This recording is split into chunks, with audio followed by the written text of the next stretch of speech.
Good evening, And everybody. Good evening. Good to yeah, we see should be you live here. now. I'm going to scratch my nose, for it is itchy. How are you doing, Yeah, Tim? I'm doing pretty good, Dave. Cool. I sent the link out to I emailed the link privately to Lester in case he wants to join us. Okay. So I don't know who else will have to join us. Yeah, don't know. Let's see. Is there anyone in the It, chat at the moment? there doesn't look. It says 4 people are watching, but I don't see anybody else in the chat other than me. Okay. Well, two of those people are probably you and I. Mm-hmm. Hello. Hello to whoever is there. Now it says 3 people watching, so I don't know what's going on. Well, we can just talk rubbish for a little while, can't we? Until things start to liven up. Oh, Travels and More with Jason is in the chat room. Oh, hey, Jason. How you doing, Yeah, man? here we go. It says hi Tim and Monkey Boy. Hello, Jason. What's going on, Tim? My nose is really itchy. Does that mean I'm going to get some money or something? Why I is my don't nose? know. Um, so have you been having storms out there, Tim? Because No I storms so far. It's been cloudy a little bit though. oh okay. Because Oh, and I've Andrew I've just heard Andrew that there might be some storms. yeah, Zantara is in the chat room. Hey, Zantara. Good evening, ma'am. Greetings. And How are now we've got Andrew in the chat. He's saying, Andrew? "Hey Andrew, guys, Andrew. Hello, hope hello. all is well." And he's Thank you, asking, Andrew. are you okay, MB?" Yeah, I'm okay, thanks, Andrew. There was I won't go into the reasons on the stream, but there was some just some personal difficulties, unforeseen circumstances last week that meant I was just very tired, and I wasn't able to finish the Skeletor scripts in time for shooting, and I was just knackered, and I just really didn't have it in me to do any videos. So that's why there were no videos last weekend. Nothing. Um, I'm perfectly all right. My health is fine. Um, well, such as it is. But no, thank you for asking. No, it's all right. Yeah, I just needed to take the weekend off for various reasons. Did you say you were naked over the weekend? Um, I uh, I didn't say that, but I probably was naked over the weekend at some point. No, Yeah, I but was it sounded knackered. like yeah, I, it said you were naked. I thought maybe you meant you were naked, so you couldn't film because you lost your clothes or something. Or no, no, no. It's knackered. It's a British word that means tired, okay, um, okay. tired or sort of run down. So yeah, I was knackered.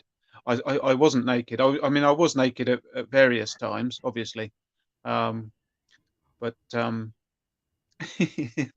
but that's a different story. Um, And Travels and More with Jason. I don't know what you mean. High room. Hope all is he's saying good. hello to the chat room, Tim. Okay, okay. And Gerard O'Connor saying, "Hey, yeah, everyone." Gerard in his house. What's up, Gerard? And Andrew, I like to imagine that you and Skeletor were called away for an impromptu picnic at the cliffs of Dover. I mean, you can imagine that you're perfectly within your rights to imagine that. And Um, Gerard saying that, "Oh, Monkey Boy, tiredness and stress can do so much damage. Please be mindful of this." And he's got a little um, emoji of hands and a prayer. yeah, I yes, indeed, Gerard, they can.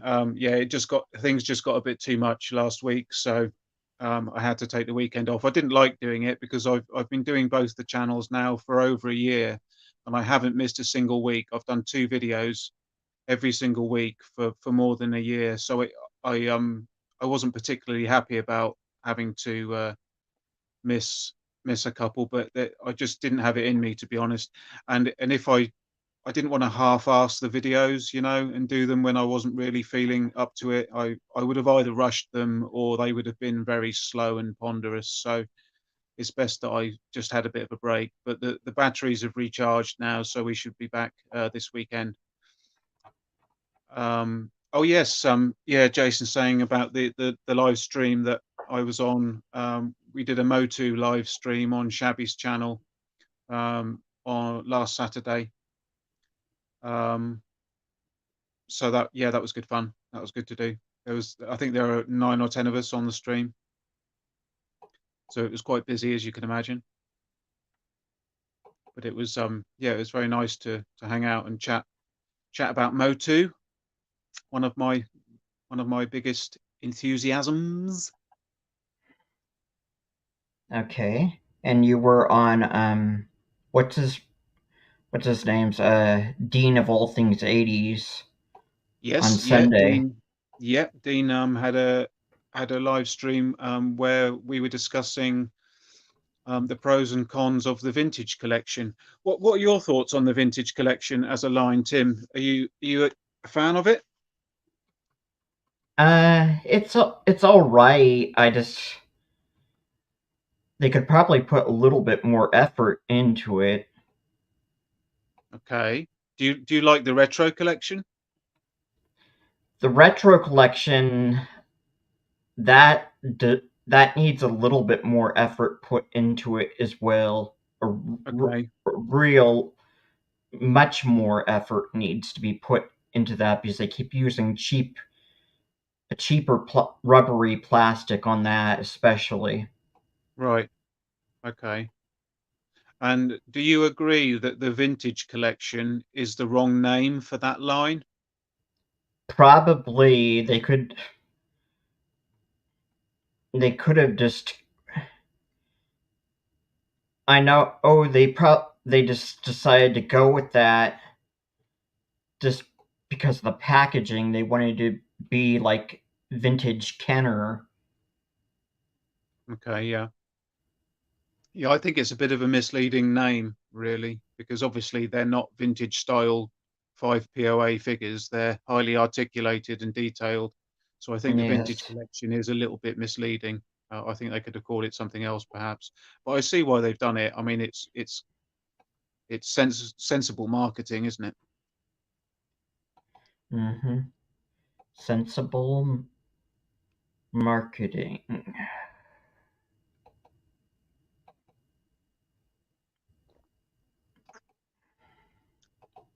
I can't see the chat on my tablet here. I'm going to refresh it and see if it can. Oh, okay, here it is.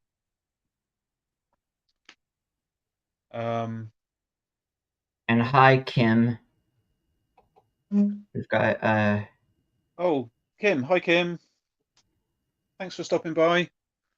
Well, let's just catch up with these chats, Tim. Gerard saying he couldn't catch the Motu stream. Yeah, give it a watch back. Give it a watch back. It's on Shabby's channel. You can find it. Andrew saying they always make toy line names so confusing. He never knows what he's buying. Yeah, I mean, yeah. So there's Kim saying good evening and good afternoon. Santara saying we thought we were talking about vintage 80s figures right now, but we're not. No, yeah, the vintage collection is a modern toy line. This is why it's confusing, and this is what Dean and I were saying. It's the retro collection what is now the retro collection should have been called the vintage collection. Yeah, here we go. So Tim's got an example here of one of the vintage collection figures, which is a modern figure. Now, what is currently the retro collection should have been called the vintage collection, in my opinion. And then they could have called this the example that Tim's showing, the vintage collection. They could have called that something else, perhaps. I don't know. it's difficult, isn't it? I mean, I'm not in charge of the marketing department, so I'm sure people that are, you know, way above my pay grade made that decision, and it appears to be working for them. I just find it a bit misleading. If you're talking about the vintage collection, my mind still goes to the Kenner line. Um, but there we go. What was that one? People are blowing out the new Hasbro GI Joe O-ring figures. So Andrew's picked some more up. The accessories don't fit in the hands, and they're terrible. And the figure stand pegs are too big. Okay, right. Um, Andrew's saying that Hasbro goes 90% of the way and then quit. Well, yeah, it does seem to be. It does seem to be the case, doesn't it? Um, Kim got a little bit of sleep, but it was broken up, so she's been fatigued the last few days. Well, sorry to hear that, Kim. I hope you can get a better night's rest this evening and through the night. Um, has the storm arrived where you are, Kim? And if so, do you find that relaxing listening to it outside the windows, or is it or not? Because I like it when it rains. I can hear the rain now actually outside, and I find it quite relaxing. How about you, Tim? Do you like the sound of rain and thunder? I don't know. Maybe sometimes. That response was amazing, Tim. I wish we could replay that. Andrew, I think probably with the seat, they probably can't make it match closely to Mattel, probably because the Mattel would be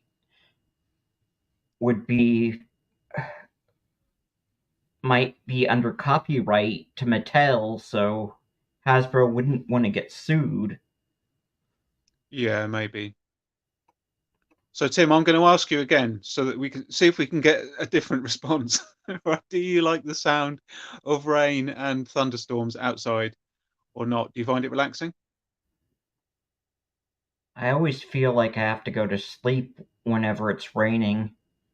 Yeah, me too. Yeah, I like it. Kim saying amber warnings for tomorrow and Friday. Okay, right. Evening TJC. And TJC, thanks for stopping by. Good to see you. oh, Monkey Boy, we got the rain very hard here. That's what Jason is saying. Oh, okay. And Gerard's saying dreadful weather in Ireland at the moment with quite severe flooding. And Kim Jonick, we had Storm Agnes, and now it's Storm Babette. Right. Okay, so we're starting the alphabet again. Uh huh. I see. I see. No, it's just raining here. There's nothing. It's not incredibly windy or anything. It's just rain. But I find it very relaxing listening to rain on the windows. I remember when I lived in Croatia, all of the upstairs rooms had Velux windows. I don't know if you have the same company in the States, Tim, but they're like windows on the roof. Um, I'm not familiar. well, they're the company. They're known as Velux windows. I guess other companies do them as well, but they're sort of like skylight windows. And we had those in every upstairs room. And when it would rain, the sound of it on the Velux windows was lovely. I really liked that. Um, Very relaxing. Oh, and hey, Universal Toy Collector. Universal Toy. Good evening, sir. How you doing, man? Thanks for stopping by.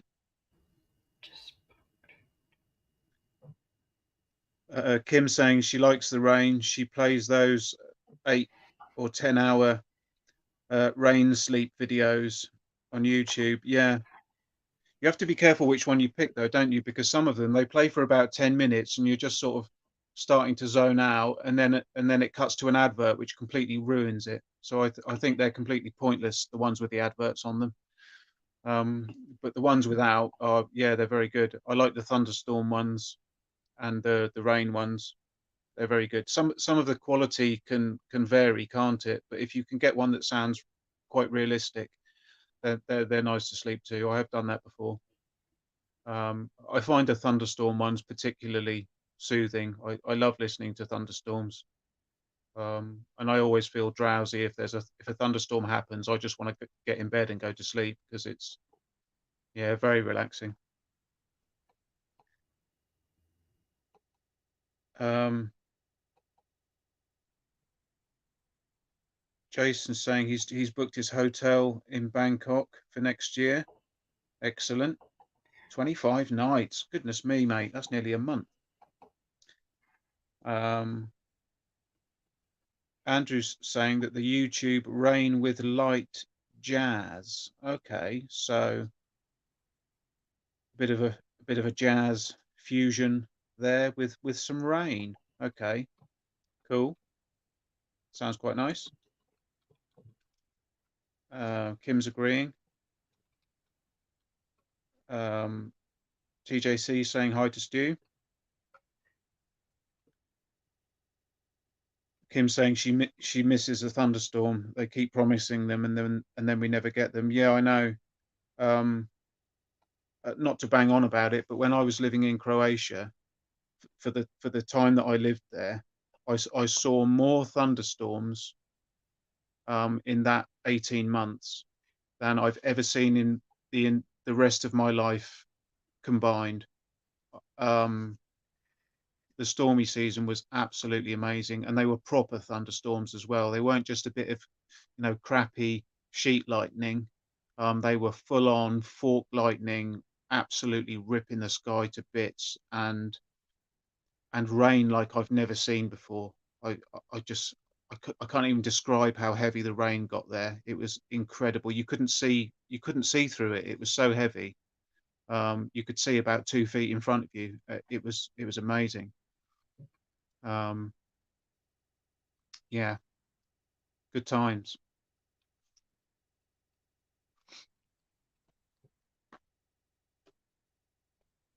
Let's have a look. What else have we got? Oh, Kim's saying they're the coffee shop rain jazz videos. I'll have to check those out. Um, Andrew's saying that sometimes people mix rain noises with Animal Crossing video game music. I don't know what that is. I don't know what that is. Um, yeah, Jason finds the rain videos relaxing as well. Um, Kim saying they're the best kind of storms. Yeah, they were absolutely incredible. We lived in the almost the foothills of a mountain, and there were two types of storm we would get. We would get the ones that didn't make it past the mountains. So when the lightning and stuff went off, we could see the mountains all silhouetted, which was amazing. But then if the storms did make it over the mountains, they would just sit right above us and they couldn't move because they were kind of hemmed in by all the mountains.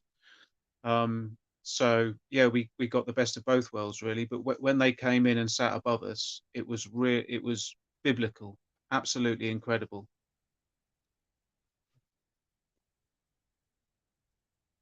Um,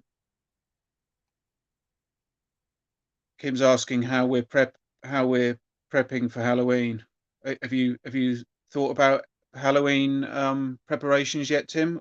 Because I know you last week you had your pumpkin out. You got your pumpkin Yeah, out for us, didn't you? yes. So I still need to get buy the candy. Ah, um, yeah, I haven't done much. I probably won't be doing much. I will celebrate Halloween sort of privately in my own little excited way. I do like Halloween. It is my favorite time of the year. Well, it's my favorite holiday of the year. It's not necessarily my favorite time of the year, but it's Halloween is my favorite holiday, if you can call it a holiday. And hello, Rolando, and Orlando, good evening, travel sir. some more with Jason. Sadly, I don't love Halloween. I don't love. I don't Halloween. Love the films, but just don't do it at home. Oh, okay. And Andrew, Animal Crossing is a video game for the Nintendo Switch. It has a ton of music. Every hour is a different background music plus music for special events in the game. And Okay. yeah, we're getting a lot of people chatting. Okay, That's good. guys, this is Gerard O'Connor saying tonight's mission. If you choose to accept, purchase coin siding tickets to join Jason for 25 nights in Thailand. This shall be known for as Mission Chillstream. This message will self destruct. Well, it's not the worst idea I've heard, Gerard, to be honest. I mean, that does sound pretty cool. Um, I mean, if I had a passport, it would be slightly easier. My passport expired last year, I think, um, possibly the year before. I can't remember. But I just let it. I let it expire. Um, I had bigger things to worry about. Um, Andrew's saying that he was driving in South Carolina at one time, and the rain was so heavy that he couldn't see anything in front of him. Yeah, it's scary stuff, really. When it comes down like that, it's a real problem. And Um, hi, Keith Knight. He's saying hello to Tim and Dave, and hi, everyone. Hello, Keith. How you doing, buddy? Thanks for stopping by, man. It's good to see you here. And hello, Delvian. How you doing, buddy? Am I wearing? Delvian's asking, am I wearing Bosque Couture this evening? I am. Yes, I'm wearing my Bosque. I don't know if you can see it, but I'm wearing my Bosque hoodie. Yes, well spotted. I am indeed.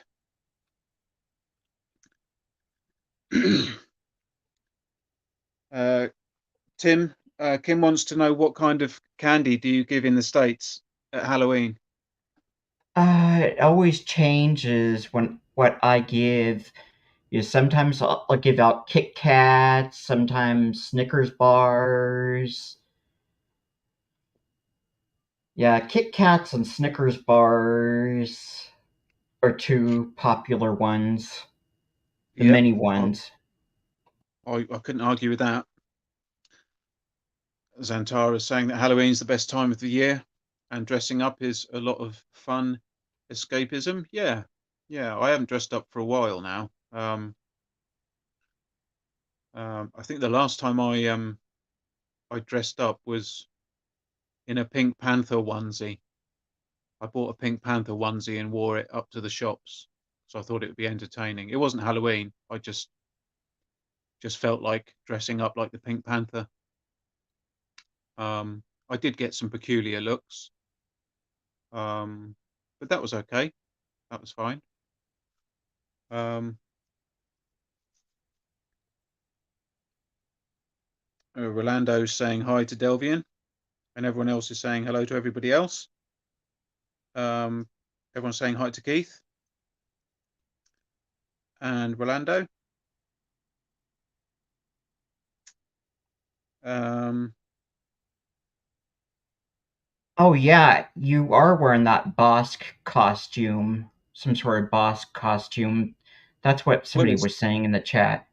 yeah, yeah. No, it's just a hoodie. It's just printed with Bossk's um stuff on. Yeah, the arms are a bit scaly. Yeah, Um, that looks like almost like a tattoo. yeah, no, it's quite a good.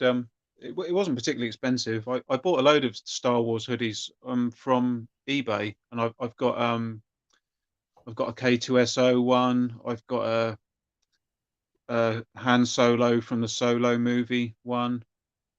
I've got a Chewie one with the bandolier across his chest. I've got a few of Yeah, them. Chewy bandolier. Oh, you have a Chewbacca bandolier tattoo? No, no, no. I've got a hoodie with it on. Okay, okay. It's all printed. It looks furry and it's got the bandolier across it. Um, Universal Toy is liking my Batman cushion. Yes, thank you. Yes, that is that is a good cushion. Yeah, the only type of tattoos I get are the natural ones from the sun. I get like these freckled tattoo Oh, okay. suntans. yeah, You're a hairy monkey, aren't you, Tim? yeah, I I Goodness I me. darken right there. Yeah, Yeah, it yeah. seemed like all my brothers came out. My mother when they were born as like hairy monkeys.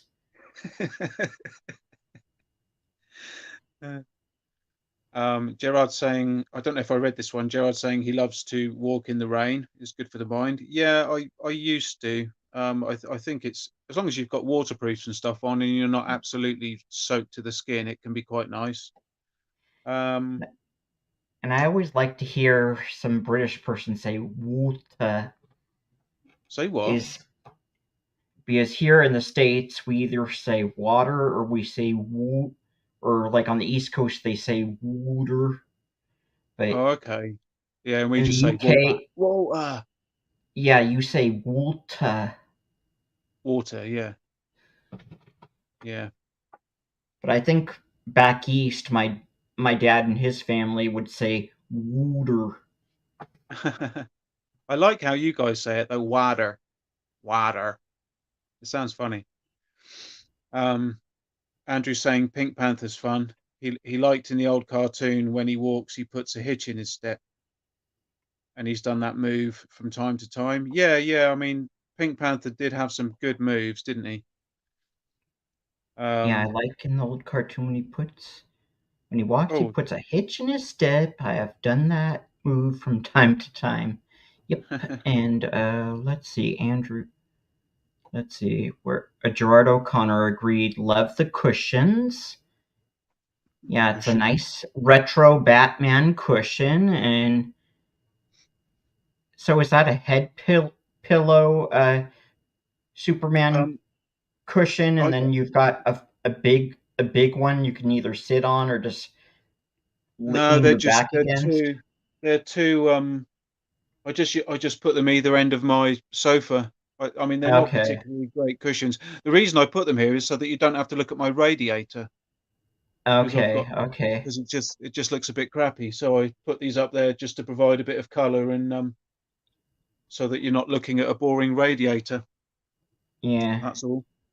And Gerard O'Connor saying that he owns matching belt buckles of those cushions, Okay, cool. Well, I hope they're smaller. Otherwise, you're going to look ridiculous. and Andrew saying Monkey Boy needs to moisturize those arms. Yeah, yeah. They're getting a bit flaky, aren't they? Look. Yeah. Mm-hmm. And travels and more with Jason saying, "So Monkey Boy, I hope that first order trooper is being good and not getting up to up to trouble with Darth." Yep, he's behaving pretty well actually. Yeah, I like that. Thank you, Jason. That's a cool thing. I like him. He's good fun. And I And watched your video of you opening it and throwing him across the room in disgust. That was quite and funny. Universal Toy Collector saying, "I gotta have shot guys early start for work in the morning. Have a good Oh, one." okay. Oh, well, thanks for stopping Or by, man. Appreciate it. Hope work goes all right for you tomorrow. Have a good day and such. Thank you very much. and travels and more with Jason Night Stew and Yep, Gerard O'Connor's telling Stu Universal Toy Collector, "Rest easy, sir." yep, And then Andrew saying, "Good evening, Universal Toy Collector." Yeah, well, he's yep, just leaving now, Andrew. He has to yeah, yeah. go to bed to get up Stu's off to early. bed. He's off up the wooden hill now. And Thanks for stopping by, though, Stu. Andrew saying we are getting some hot weather this week. Yeah, it's getting a little bit warmer here this week, but I think it's going to cool down a little bit during the weekend. And Keith Knight saying years ago, a neighborhood watch at a neighborhood watch Halloween party. There were a few of us coppers there in costume.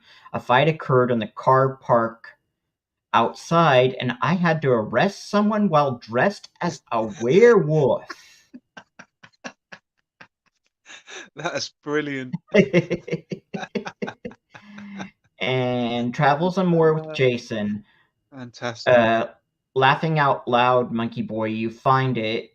And he has the laughing face emoji. I probably going to do another one of them boxes to see what you get. Oh, right. Yeah, because Jason bought like a blind box, with Uh-huh. different stuff in, like a mystery box. Um, yeah. And Andrew saying it is low 90s Fahrenheit here, about 32 degrees Celsius, give or take. Yeah, that's pretty warm.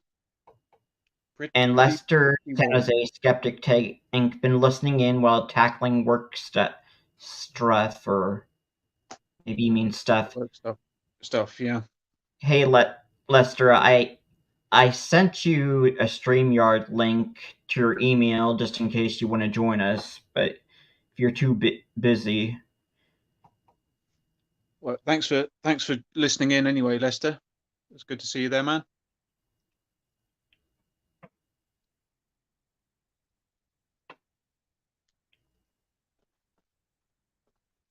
What else have we got? Um,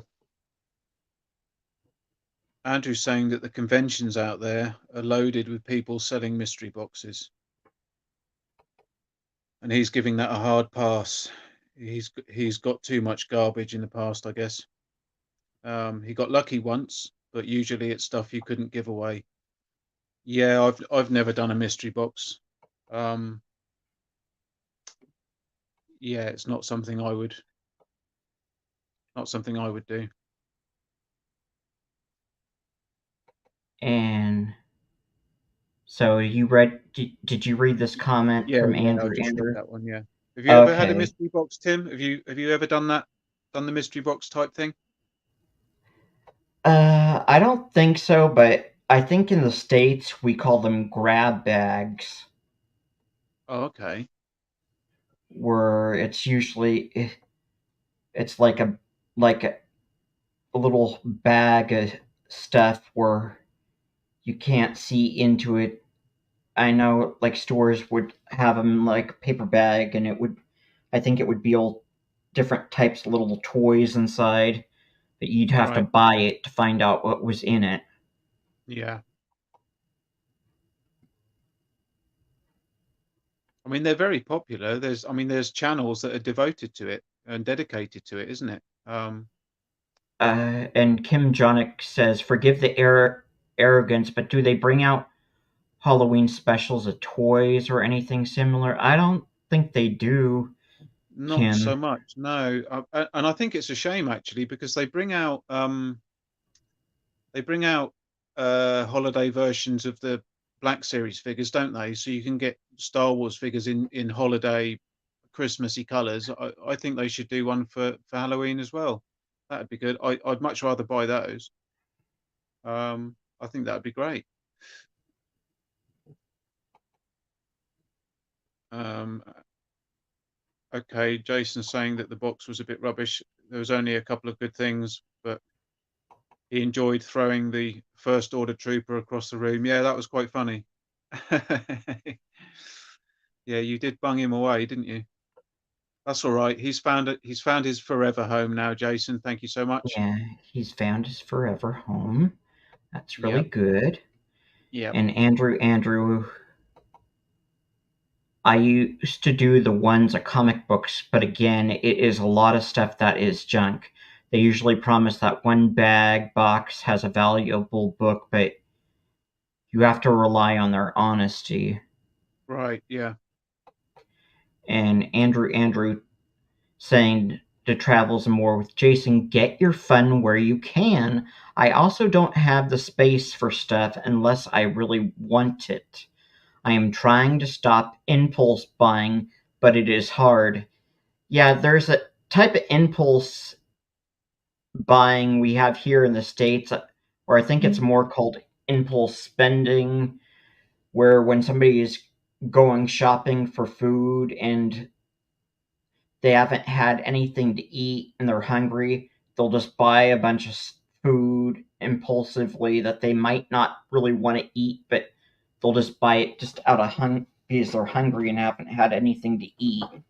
Yeah, yeah. It's a pro tip is never go grocery shopping when you're hungry because you'll just buy everything because you'll think, oh, I fancy that. Oh, I like this. I like that. And it's yeah, you end up with a whole shopping trolley full of stuff you don't really need.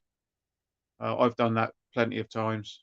Um, And Lester San Jose, the Skeptic Tank, is saying, I did that this past weekend at local Retour Game Expo. the Retro Game Expo. Oh, okay.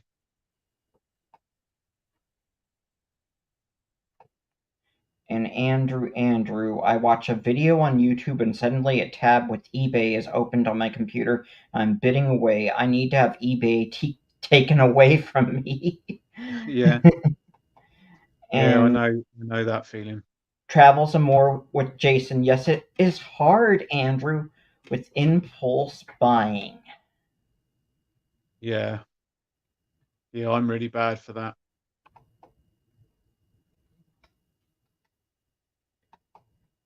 So it might just be the two of us for this whole chill stream. Look at Uh, my Monkey Boy. face. Might be, So yeah. did you get any? Did you get any new toys this week? Not really toys as such. I did get a few things. I got a couple of bits at the charity shop because I do love going in the old thrift store. So I did pick up a couple of things in the thrift store, and I got a bunch of DVDs and Blu-rays again. Mm-hmm. So, how about you? Have you got anything to show us? And I don't know if I showed you this Blu-ray that I bought recently. I bought the Blu-ray King Kong. Oh yeah, yeah, yeah. We saw that last week. That's the Fay Ray one, isn't it? Yes. Yeah, cool. And Andrew saying he's waiting on several batches of comic books coming from eBay as we speak. Okay,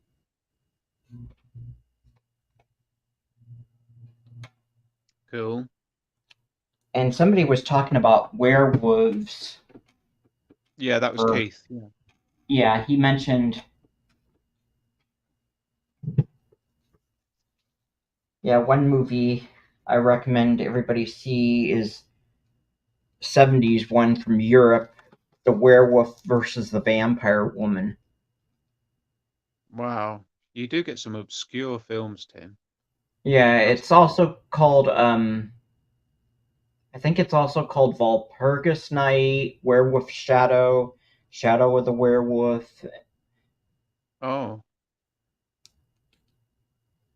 okay. Because you don't actually get a werewolf vampire woman fight until the movie's almost over with. Oh, So that's just the Americanized title for it because I guess they couldn't think of anything else to call it. okay. Oh,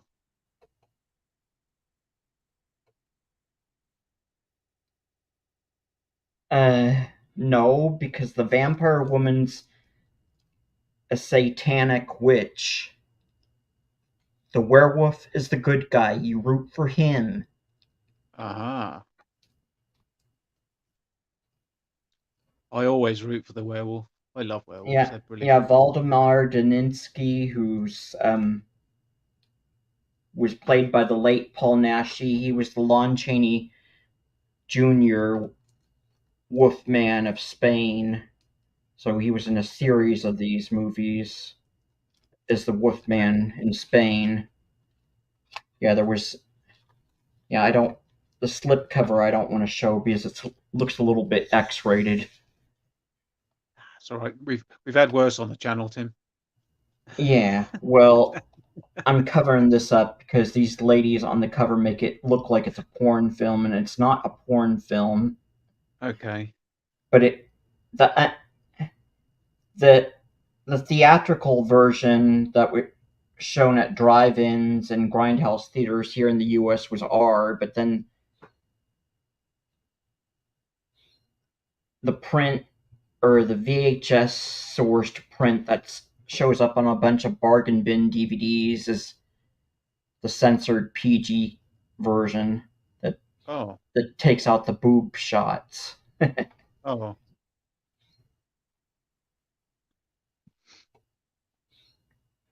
If I want to see a hairy monster, I can look in the mirror. Give me that vampire woman. Andrew. I know where Andrew is coming from.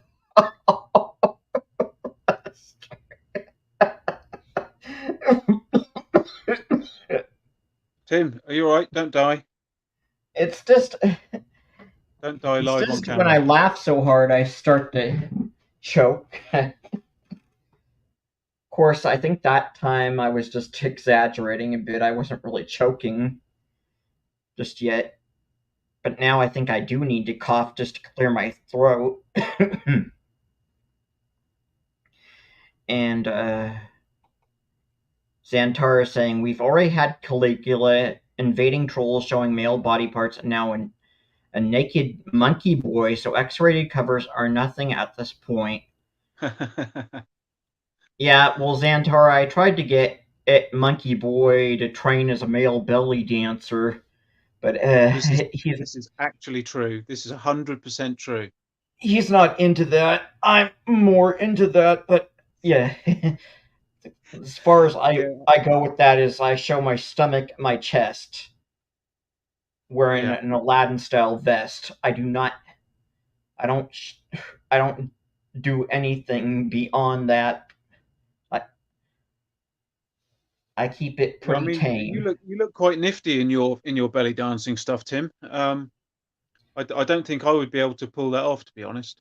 Yeah, but the thing that sucks about it is I don't have hips. I have hips, but they're so slender you can barely see them, and that's something that sucks if you're into belly dancing and you can't if you Right. don't really have the hips, it sucks. Not that you can't do it if you don't really have much in the way of hips, but there's a guy from East India, David of Scandinavia. He has such slender hips it looks like he doesn't have hips. But he So he's from East India, but he's called David of Scandinavia. yeah. Fantastic. Xantara, I'm a little bit shy.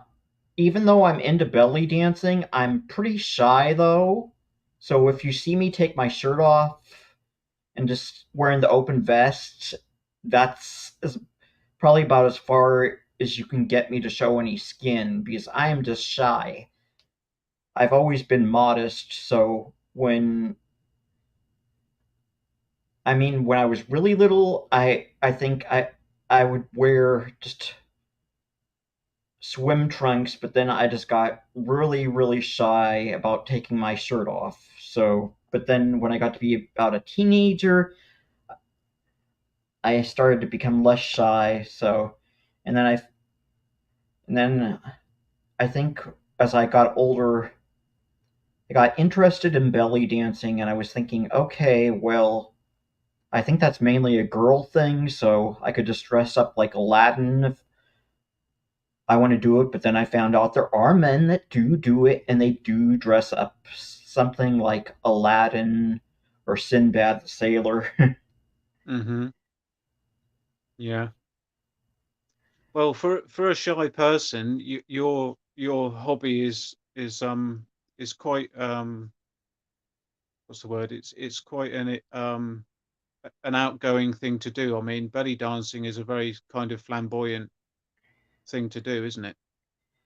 Yeah, well, I think it also depends on the costume too, because years back I was at I was taking a folk dancing class, and the teachers they had a lady friend that was a belly dancer, and she would usually show her stomach when she belly danced, but she was pretty well covered this time.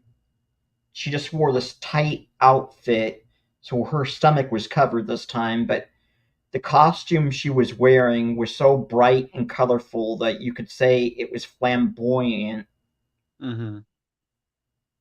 because this costume was real had all these really bright colors and it would draw attention to her. Yeah. But people, there were these old ladies that were so uptight, that were saying, "Oh, I'm so glad she covered up her stomach because we had little kids here." Oh, have you people been to a freaking beach before? You're worried about little girls seeing a female belly dancer in a bikini top? Come on. Yeah.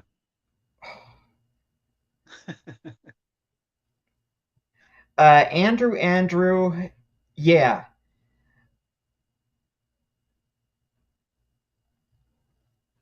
What's he saying? yeah, Andrew saying, "Do you need strong abdominal muscles for belly dance?" Yeah, that would be good. I used to take voice lessons. I was studying to be a singer in college, but I got burnt out on studying music. So yeah, Oh. all this, you got to be able to move this sucker. And I Santara can. wants to see you dressed as a belly dancer next week.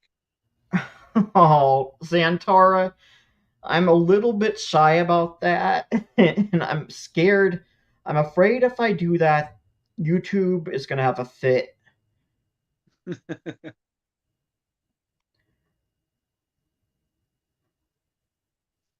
Oh, Jason says he's having an early night.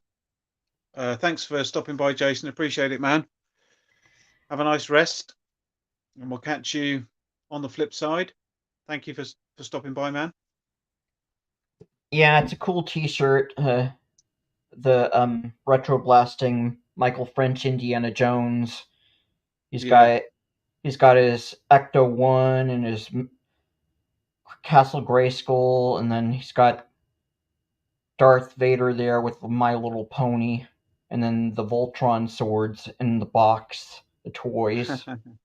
See, it says Raiders of the 80s toy chest. Excellent. Yeah, Andrew, having early nights. Yeah, yeah, Andrew. Yeah, in the old days of comic books and animation, you could not show belly buttons. It was considered indecent. America's very dumb at times. Yeah, and I think for the longest time Yeah. with like belly dancers, like in films, they would either, like with I Dream of Jeannie, she would have the harem pants pulled over her belly button. But then in some films, they would wear like a rhinestone in the belly button, like what Ginger did on Gilligan's Island when she would show her stomach. She would have the rhinestone on her belly. Wow, I didn't know that showing belly buttons was considered to be a bit risque. I didn't know that. Yeah, during the '60s, they would censor it an awful lot on TV, Really? and I think in films they would do unless it was like some like '50s B grade movies, you could get away with it during the '50s and '60s. I know in Journey to the Center of the Earth, like with actor Pat Boone, he's really conservative, and but I think he had to. I think him, and all the men in that had most of the men in that movie did have to take their shirts off, and he did do one scene where I think he might have been completely nude, but whenever they would be shirtless in that movie, it seemed like their pants were pulled up to like their nipples almost. Right. Okay. That's weird. And Andrewson, good night, travels and more with Jason. And Xantara, well, you guys ought to be dressed up as something next week. Well, Xantara, I might do something like Son Sheik or Rudolph Valentino or like Elvis did the sort of Son Sheik and Rudolph Valentino chic thing in Harem Scarum, so I might do something like that. So, Tim, will next week be the stream before Halloween? Is that going to be the last one before Halloween? Yes, it will. It'll be the last stream before Halloween. Okay. Okay. So, do you want to dress up at all? Um, well, I don't have a full costume. I do have a lot of masks. So I could perhaps wear a mask or something to begin with. Could you Perhaps. dress up as Skeletor? I can't actually. No, I don't. I don't really have any of that stuff. I didn't think about it actually. Didn't occur to me. Mm. So when I showed you that video of me doing that dance combo, you thought I looked nifty in that dance costume? Yeah, yeah. You look pretty swish, man. That was good. Yeah, I wouldn't be able to wear that. I'd look yeah, like a right turkey. it was just a really cheap costume I put together because I found this non-licensed Disney's Aladdin vest cheap on Am- Amazon Prime, and then the pants weren't too expensive, and then I bought the little coin hip scarf thing. So Yeah. it was really simple, but I've been doing the tribal fusion beginning belly dance class with Horace Mazarabe, who's in uh, Portugal, but he does a class on Zoom via webcam. So, but yeah, he teaches the tribal fusion style of belly dance. So it's what he teaches. It's a different style. The usually the style with the veils where they're moving the veil around their body. That's what's called the American cabaret style, and that's Oh. something I still need to learn. Aha. And Andrew saying the next one will be All Saints Day, so we'll all have to be on our best behavior. Yeah, and after next week, and we've got Lester joining us now. How's it going, Lester? Oh, yeah, Yo, that's how Lester. it's going. That's my camera there just dropped. So bear with me here. Just getting used to mounting it. All right, that should be better. I'm all right. Work has just been busy the last few weeks and then some. So I don't know if I've been burned out, but it's just, I can feel the weight because usually on the management side, there's three of us, and one of us is on another project, which we're okay with. It just means more work our way. It means more likely I will get a bonus at, uh, when things get calculated for bonuses. So, Cool. so the more billable work I put in, the more likely I get a bonus. So that's what I'm counting on so far. Cool So I can't, beans. yeah. Can't, Okay. Well, did you get any cool toys this week? yeah, so believe it or not, I did not play a single arcade game. I highlighted them when it went live when I was at the venue Friday, Saturday, and Sunday. Yeah, I I tried. think I saw part of that. Okay. It was just a quick little live stream thingy. Well, that was probably my first attempt at live streaming from the venue, and then someone asked if they could take a picture of me because there were some Mm-hmm. backdrops.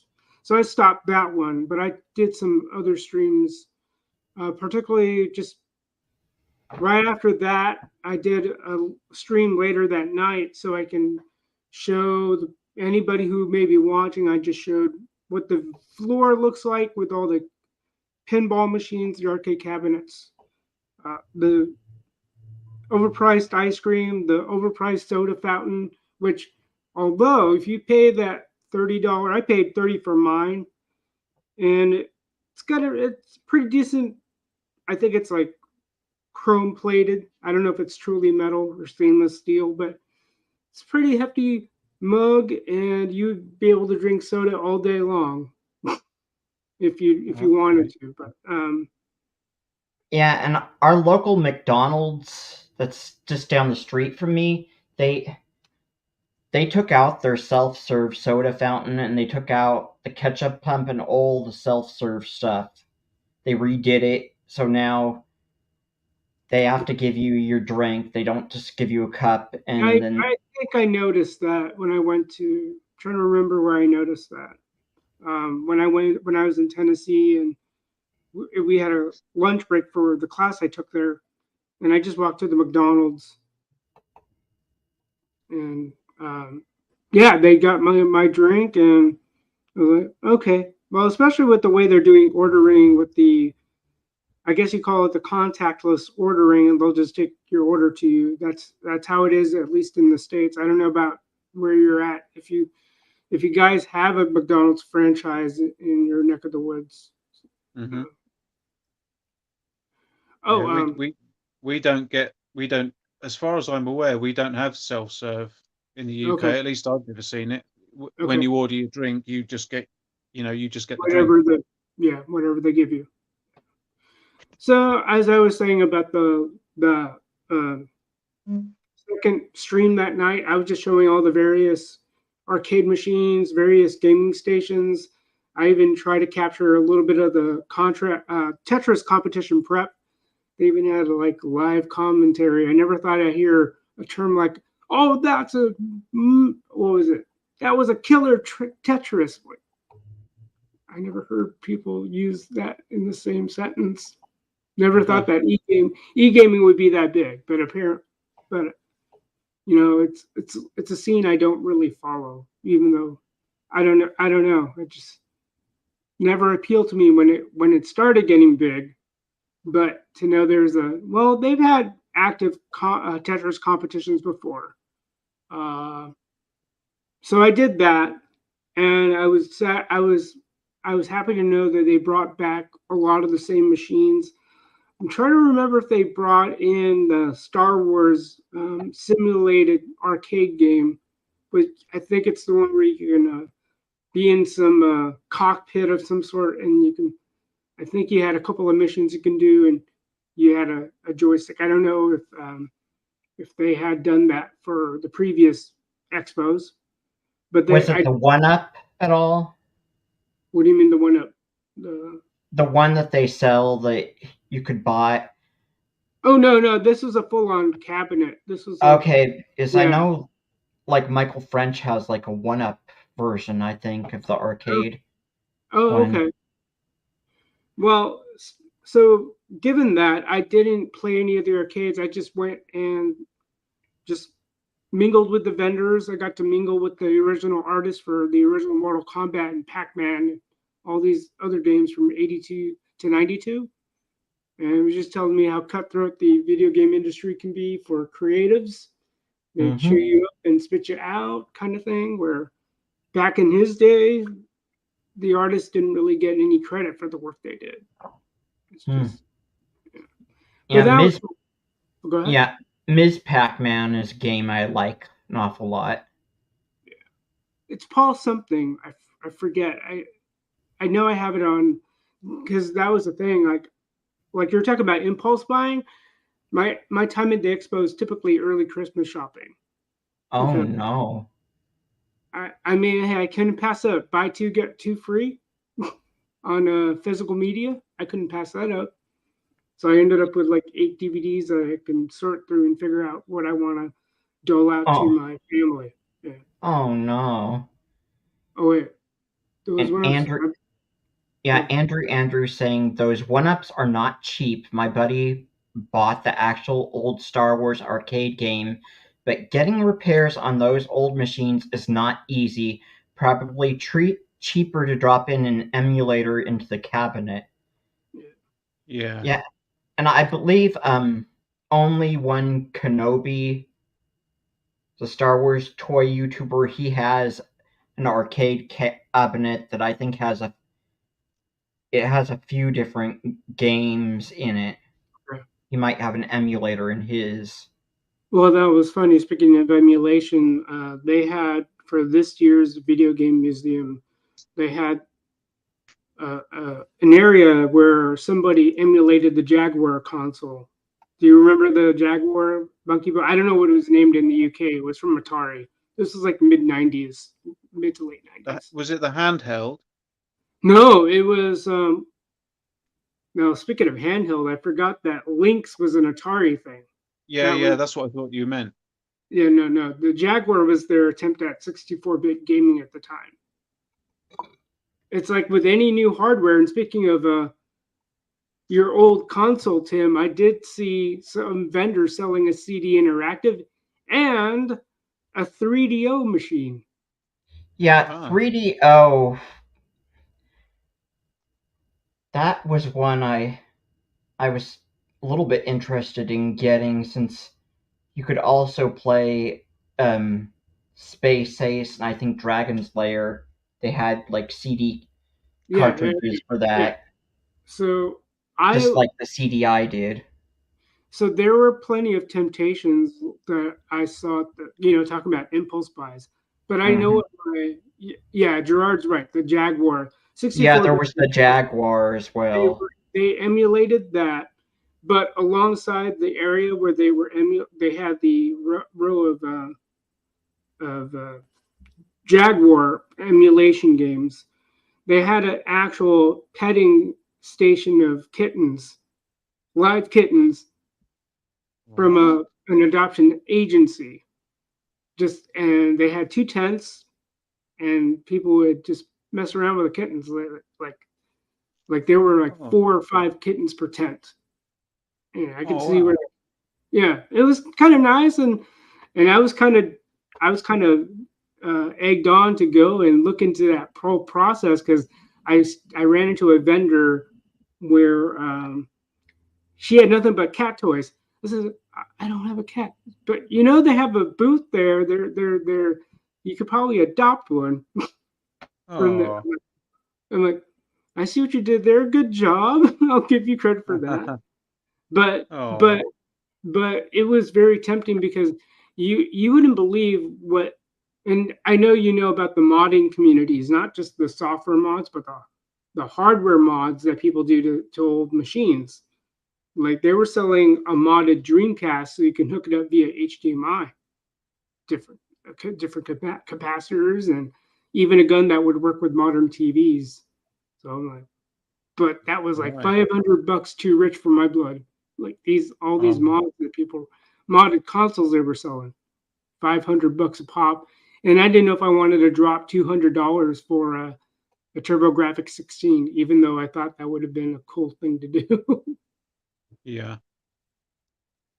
Interact Andrew's saying that he went to a rabbit cafe in Tokyo where you could go and pay by the hour to interact with the rabbits. Were these like the Playboy bunny waitresses? Like no, I wouldn't think so. Not for, well, depending on what area in Japan, I suppose. Or was this like a brothel? No, I think it's just rabbits, Tim. It's just rabbit. Okay, so he means actual rabbits. He doesn't mean actual rabbit, women, women in sexy bunny outfits, or a brothel. You have a very specific sector of Japan, I suppose. Because some whorehouses here in the U.S. are called bunny ranches. There's chicken ranches and there's bunny ranches. Okay. Good to know. I'll make sure. Like in really remote parts of the country, like in Nevada, in really remote parts of Nevada, there's the chicken ranch and the bunny ranch. Oh. one of the vendors. So one of the vendors I went to, they had a toy bin where anything in the toy bin was like $5, and then there was another vendor where you grab anything in that bargain bin. It was like $3. So one of the dudes with the $5 bin. So I picked this up for $5. Oh, cool. And it's got a stand on it already. I couldn't pass it up. Yeah, that's really neat. Yeah, I couldn't pass this guy up. It's just like if I want something more out of my toy, I know I'm going to pay more for it. So I didn't really care. So is that an action a full action figure, or is No, it? it's not. Oh. No, this one in particular is just a stand. Okay. No articulation. It's a display piece. So it's not an eraser or a pencil Nope, top. I don't think so. No. And then I picked this feller up. I don't know which FET this is. I don't care. I don't know. Yeah, that's one of those ones. I think they mainly make those for really younger kids. Ones That's that are totally like fine that. by me. Totally fine by me. Let's see who else. Well, figured I might give this to my niece. So it's just a reminder, like, always use your imagination. Use your imagination. Well, the thing is, they talk about creative deficiencies and creative bankruptcy. I just think that with a lot of emphasis in American education is STEM, science, math, and I get that. That's important. But creativity is where people end up with those things you learn in STEM, and being able to think outside the box, beyond the boundaries, and not be so bound by a textbook. I mean, maybe there may have been textbooks during Einstein's time, but a lot of what he came to was just self-reflection, if memory serves, unless I'm reading the wrong books. When he found his laws of gravity, I don't know what he did to discover it. I just, based on what I read in textbooks, he did this, he did that, and he found out the laws of gravity, the laws of motion, and yada, yada, yada. I think it's crazy, isn't it? Right. And so we're just trying to read and regurgitate what his findings were. That's good and well. That sets us up for the next generations, but we need the inquisitiveness of an Isaac Newton still in our generation. I think we should never have stymied that kind of creativity. People wonder why, our IPs suck. At least, there's no creativity in a lot of corporate Hollywood. It's either a remake or a poor attempt at a sequel. I just had to get this because it's a good reminder for folks like me. Never too old for this. Beep. So who is that guy supposed to be? Danny Glover, but I think this was circa Predator, but I don't care. I think it's still circa Lethal Weapon to me because I ain't too old for this. Okay. I was starting to think it was like a 90s horror movie. Well, I don't know what you would classify Predator as, but... Okay. I was thinking that was Tony Todd from the 1990 Night of the Living Dead and Candyman. Yeah. And, just figured, I never got to read the X-Men comic books, even though I like to collect them because of the artwork. But that is right. Gerard is right. Many people, everyone talks about Bill Gates Steve Jobs. They famously talk about Bill Gates being a college dropout. And look where he's at. He ran a business, still influences businesses, and so on. But let's see. Hang on a second. There might be. I picked up a lot of Mega Drive games, cool. But more like two or three. Cool. Yeah, I'm still figuring out how I want to do it because I don't want to feel like I'm hiding my TV that I would use for playing the Mega Drive or any other machine that I might have. Because I just find that there comes a point in one's life where one would have welcomed all the technological advancements in gaming. So like network connectivity being one. But now Yeah. it's like I don't want that connectivity anymore. I don't want anything to do with the mothership because that's the difference. You have to talk to the mothership, right? So And what's What a Mega Drive? a mega Oh, Monkey Boy, you he's dropped out. Yep, we're back. The Mega Drive is the European name for the Sega Genesis. Oh, okay. yeah, Yeah. yeah. So what games did you get for that, Lester? I think I got Jungle Strike Nice. and then the Joe Montana. I think it was his last couple years in the NFL. You know, he was still a name on their football games Yeah. because Sega Sports was Yeah. a thing. I talked about it being very underrated for its time. For the time that it was out, it was probably more innovative than we give it credit for. Right. Yeah. Fairly innovative. Uh, it's just Cool. I I take a lot of that for granted, and I'm still trying to wade the waters of this Legend Bowl game I picked up from GOG.com. It's a pixelated aesthetic of football, and of course they don't have the NFL licenses, so they got to make the team names euphemisms. So like Oh, okay. my being a Niners fan, instead of SF 49ers, they put SF miners, like mining for gold. Okay. You know, it's just different because I'm realizing there's a time and place when you need the most advanced graphics engine. Sometimes you don't. The other thing I enjoyed about the expos is you get to see the homebrew efforts. You get the people who do homebrews for Yeah. various systems. Uh, I was I was very tempted to get a homebrew Switch game, but I haven't finished any of the games I have on my Switch. Oh, Zelda okay. being one of them, But let's see. I'm gonna turn off my camera for a pinch. I'm gonna get what I've got hanging on the wall right now. Hang on. Okay. Cool. Cool. Yeah. Jungle Strike. Yeah, that was a good game. I liked all those helicopter games. You had Desert Strike, Jungle Strike. I think was it Nuclear Strike? I can't remember now, but they were pretty good. I enjoyed those.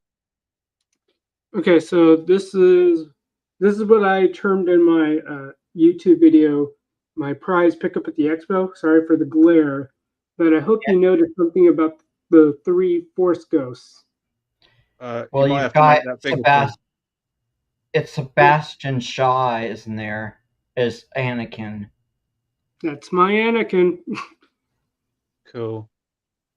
I was That's like, do I cool. buy this? Do I not buy this? Because it was just I just had to because they talk about fear of missing out.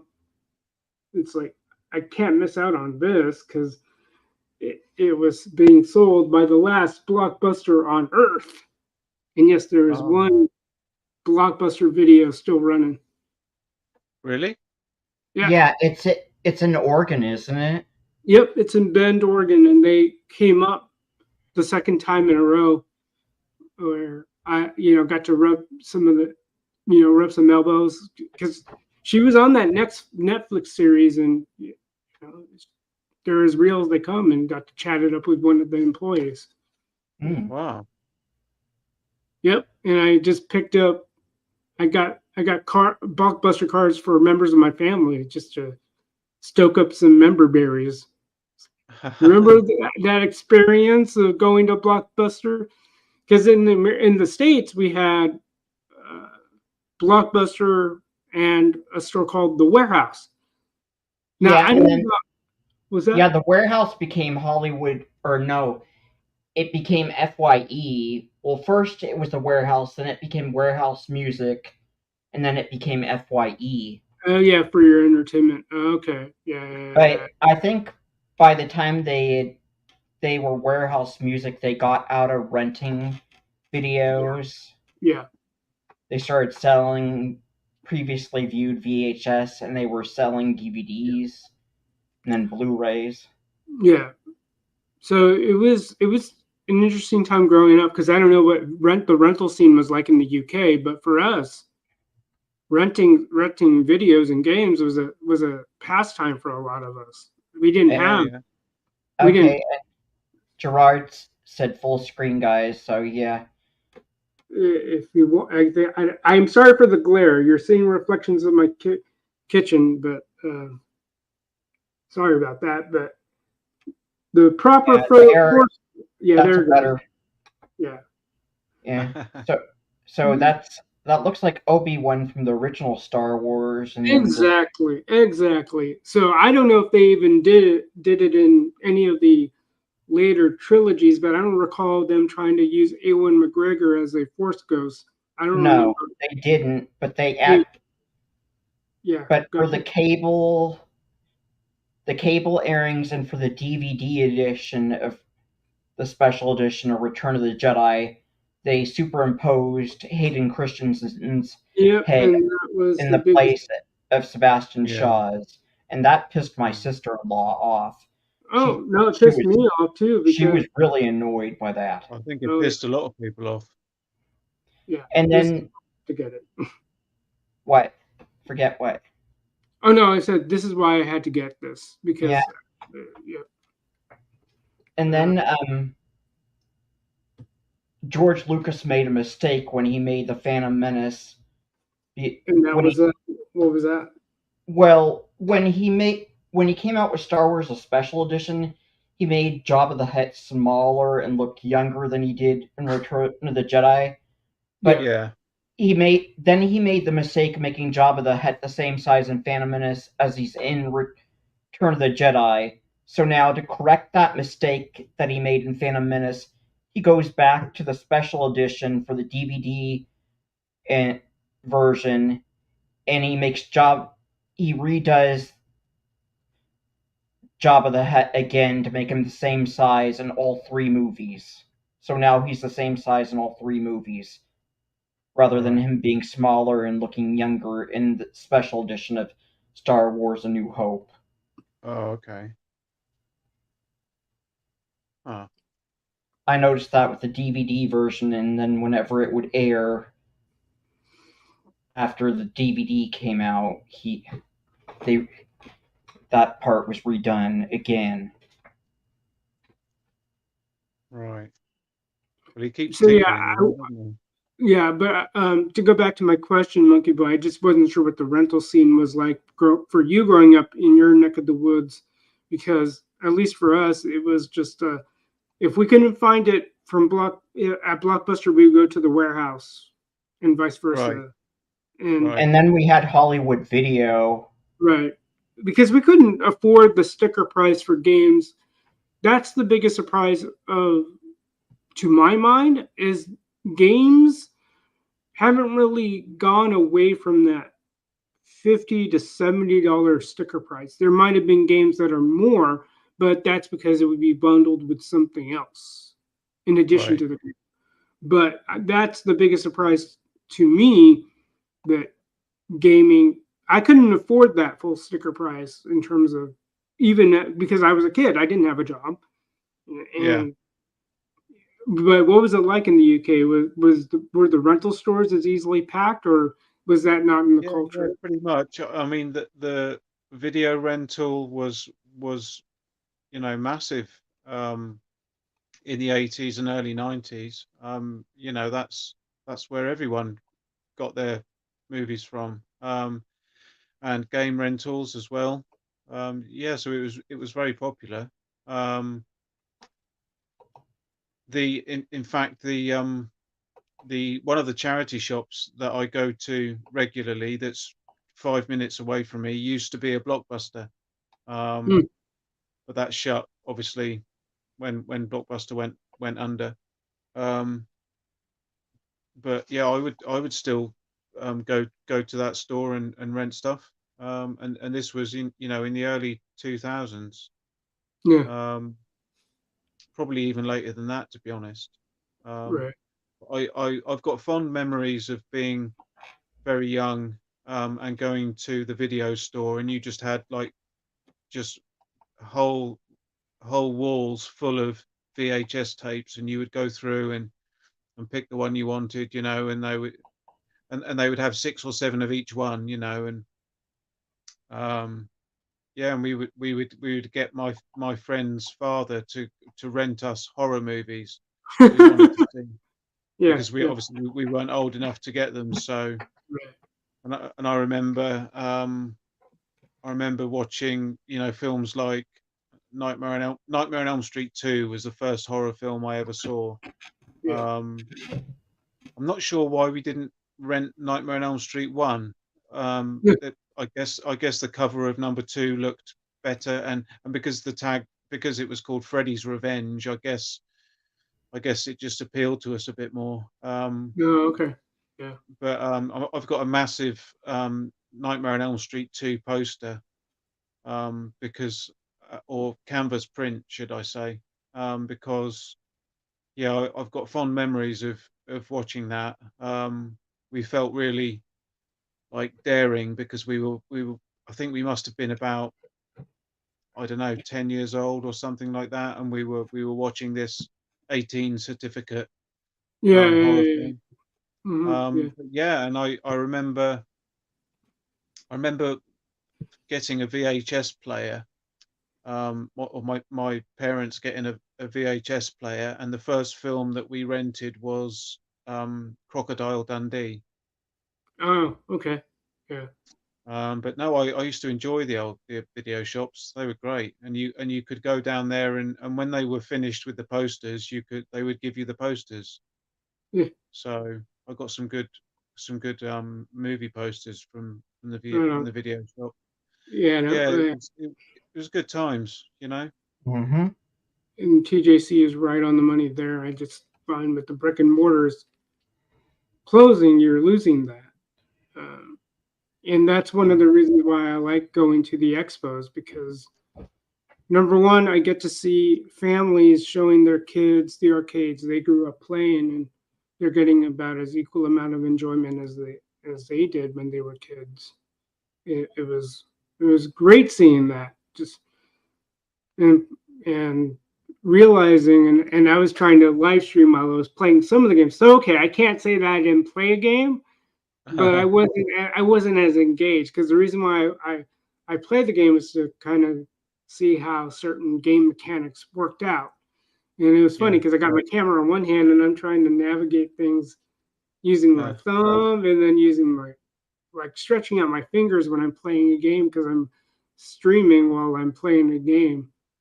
Uh, yeah, Oh, that sounds pretty cool. it was a fun weekend, and it's usually my time where I really devote a lot of time to, when I can make the time for it and I could afford the weekend pass, because it's $65 for all 3 days. I couldn't pass it. Right. I can't pass it up. Yeah. Let's Cool. see. What did older sister of mine worked as? Let me clear this notification out of my chat space. Older sister of mine as a manager of a rental store in Ireland called Extra Vision. Yep, that was the thing. That was the thing about the movie release models. And I just think Hollywood and other business folks have gotten that model all upside down, because there's no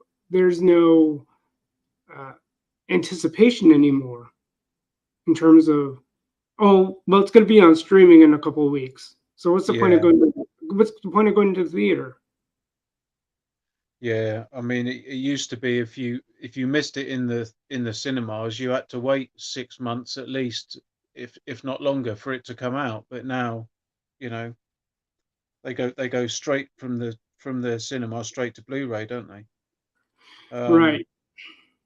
Right. So it seems that TJC perhaps used to work at Blockbuster, because he's saying the best part of working there was the regular customers coming in and having a chat.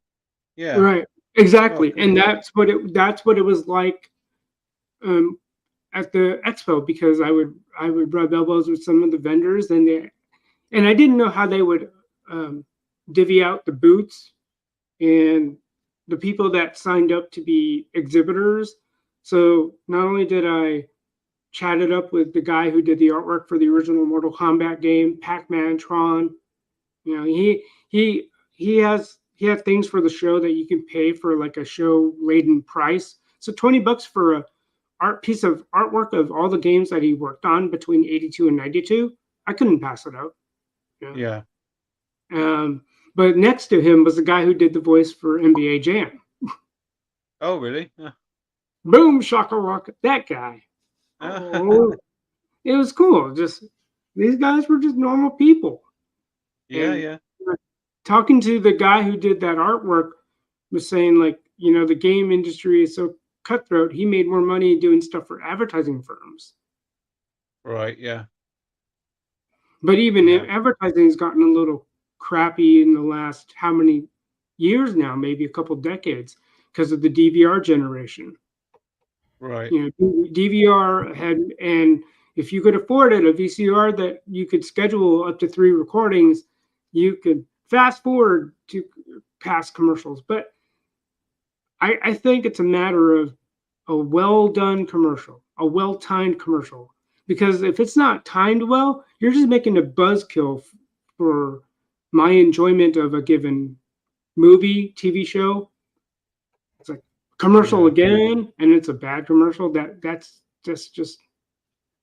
just ruins it. Yeah. Gone are the days of really good commercials. Like I talked about the Nintendo versus Sega. My God, those were the best years for like in-your-face advertising because they didn't pull punches. Yeah. Oh yeah, I remember having to do that. Like when it came to popular video game releases, it's like, hey Dad, can you reserve this copy of this game for us? We would do just that. Yeah. A second here. All right. Let's get the book on. I got really lucky today because I went into a charity shop that was selling 10 DVDs for £1. Wow. Okay. Yeah. So that's like what, $1.25, something like that for 10 DVDs. Yeah, I could have just looked at the pound like, okay, I wouldn't really care too much about the exchange rate because I know it's more expensive in the American perspective because it goes in that direction. 10 for 1. I know. I couldn't believe it. It was crazy. I'll show you them in a second. I'll show you some of the ones I got. I picked up quite a few today. Let's see. Hang on a second. Let me turn my camera off for a pinch so I can get the stuff behind me.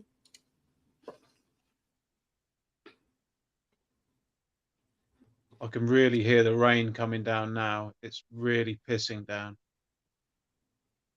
Pissing down? Anyway, pissing down, yeah. That's what we say in that's what we say in the UK. It's pissing down. So do you want to see what I got today then, Tim? Yeah, show us what you got.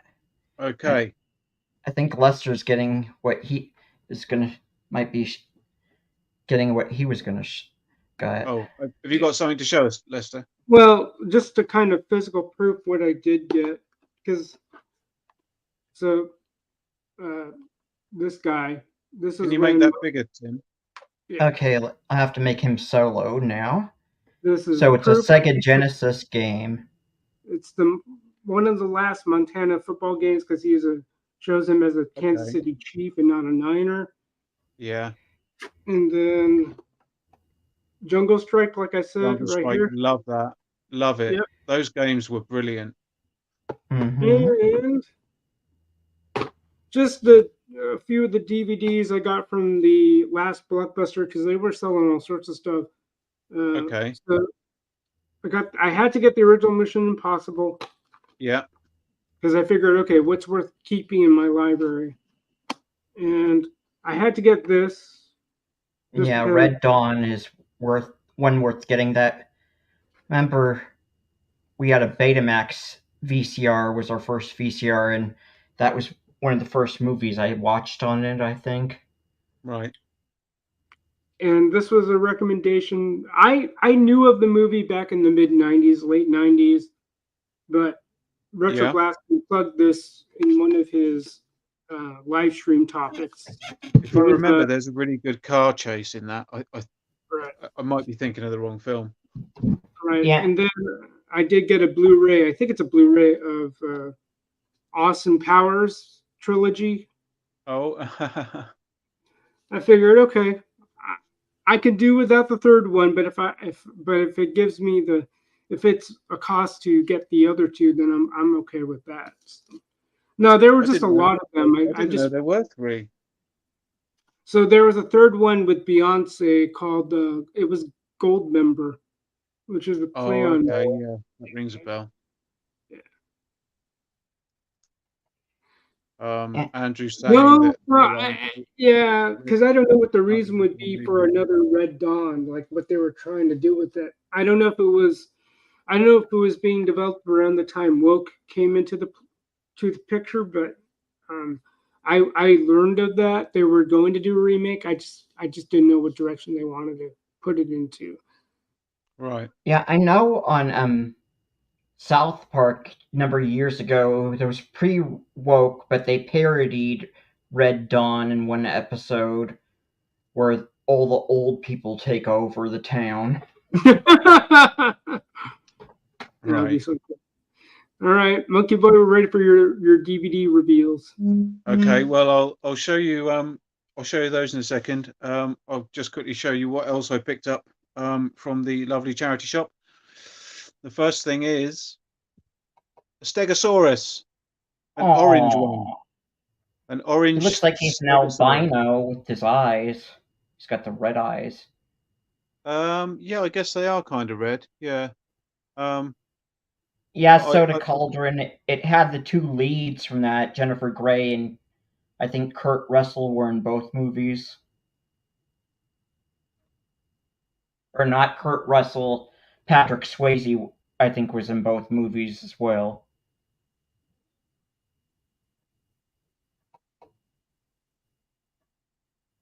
So Andrew's saying that pretty much every big movie from the 80s has gotten a remake. Yeah.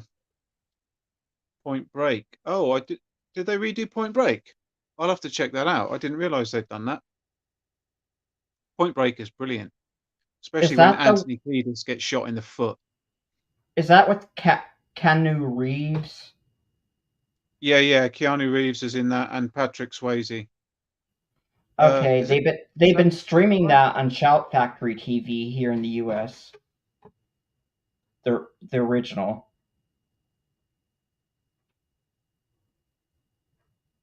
So anyway, there was my Stegosaurus that I got. I also picked up for £2 another head bobbler. This is the Sand Trooper. Yeah, I can get down with that. Yeah, I mean it was only £2, so I thought why not? I do like Sand Troopers, and yeah, I just thought, well, I'm not going to leave him sitting there for £2. I'll buy him. I might put him in my car, maybe stick him in my car, maybe, or something. I don't know. We'll see. And then I got a bunch of DVDs, but I won't show all of them now. I'll save half of them for next week. You'll probably want to show some in your latest, in one of your Sunday videos. I probably won't show the DVDs in my videos. Okay. Anyway, so I'll show you half of what I picked up today. I got loads. I must have got about 30 DVDs today. But I'll show you half of them. They're a complete random selection. Some of them you may recognize, some of them you may not have seen. In no particular order. Drive, Ryan Gosling. Pretty good film. I remember enjoying it. I can't remember anything else about it, but I have seen it before, and I remember it was enjoyable, so I picked that up. Next up is an absolute classic. Eddie Murphy's Coming to America.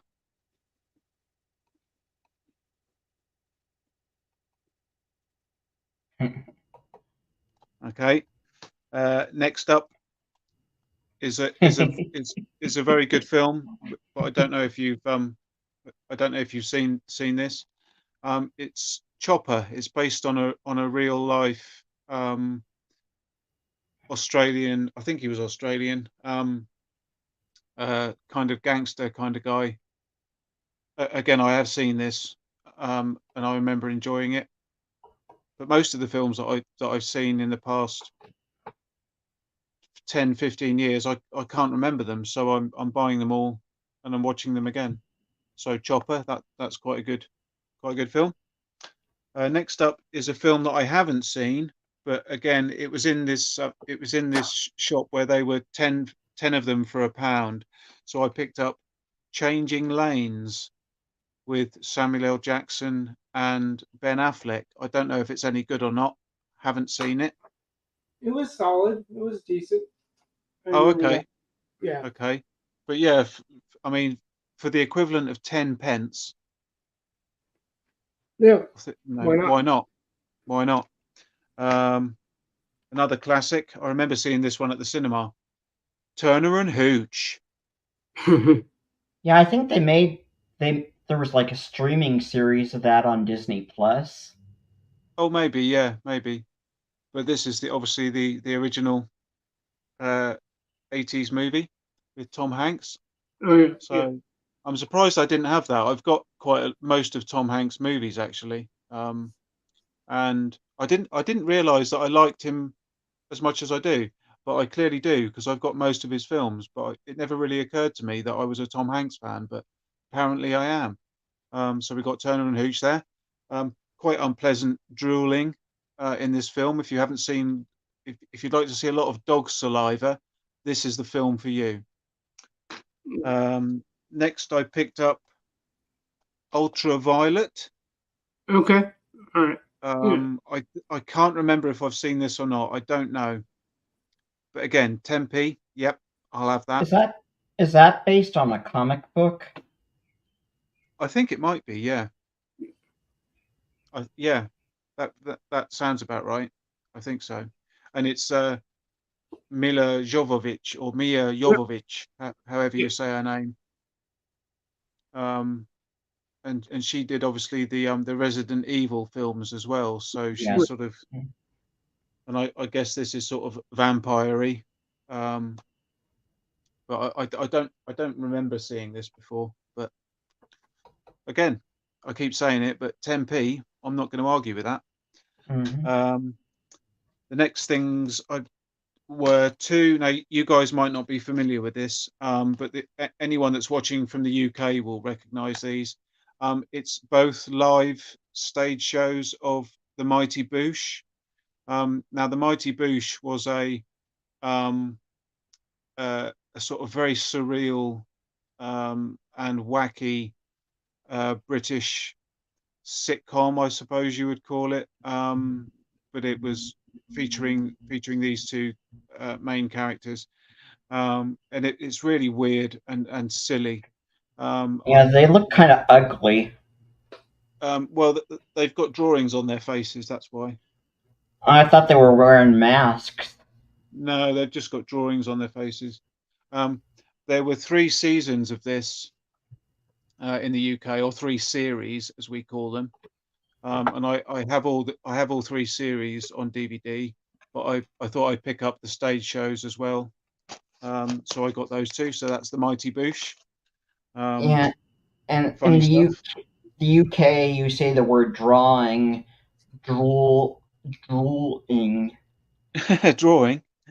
Yeah, and I noticed when Mike Myers did the skit on Saturday Night Live called Simon, he would do it as a British kid, and he would say drooling.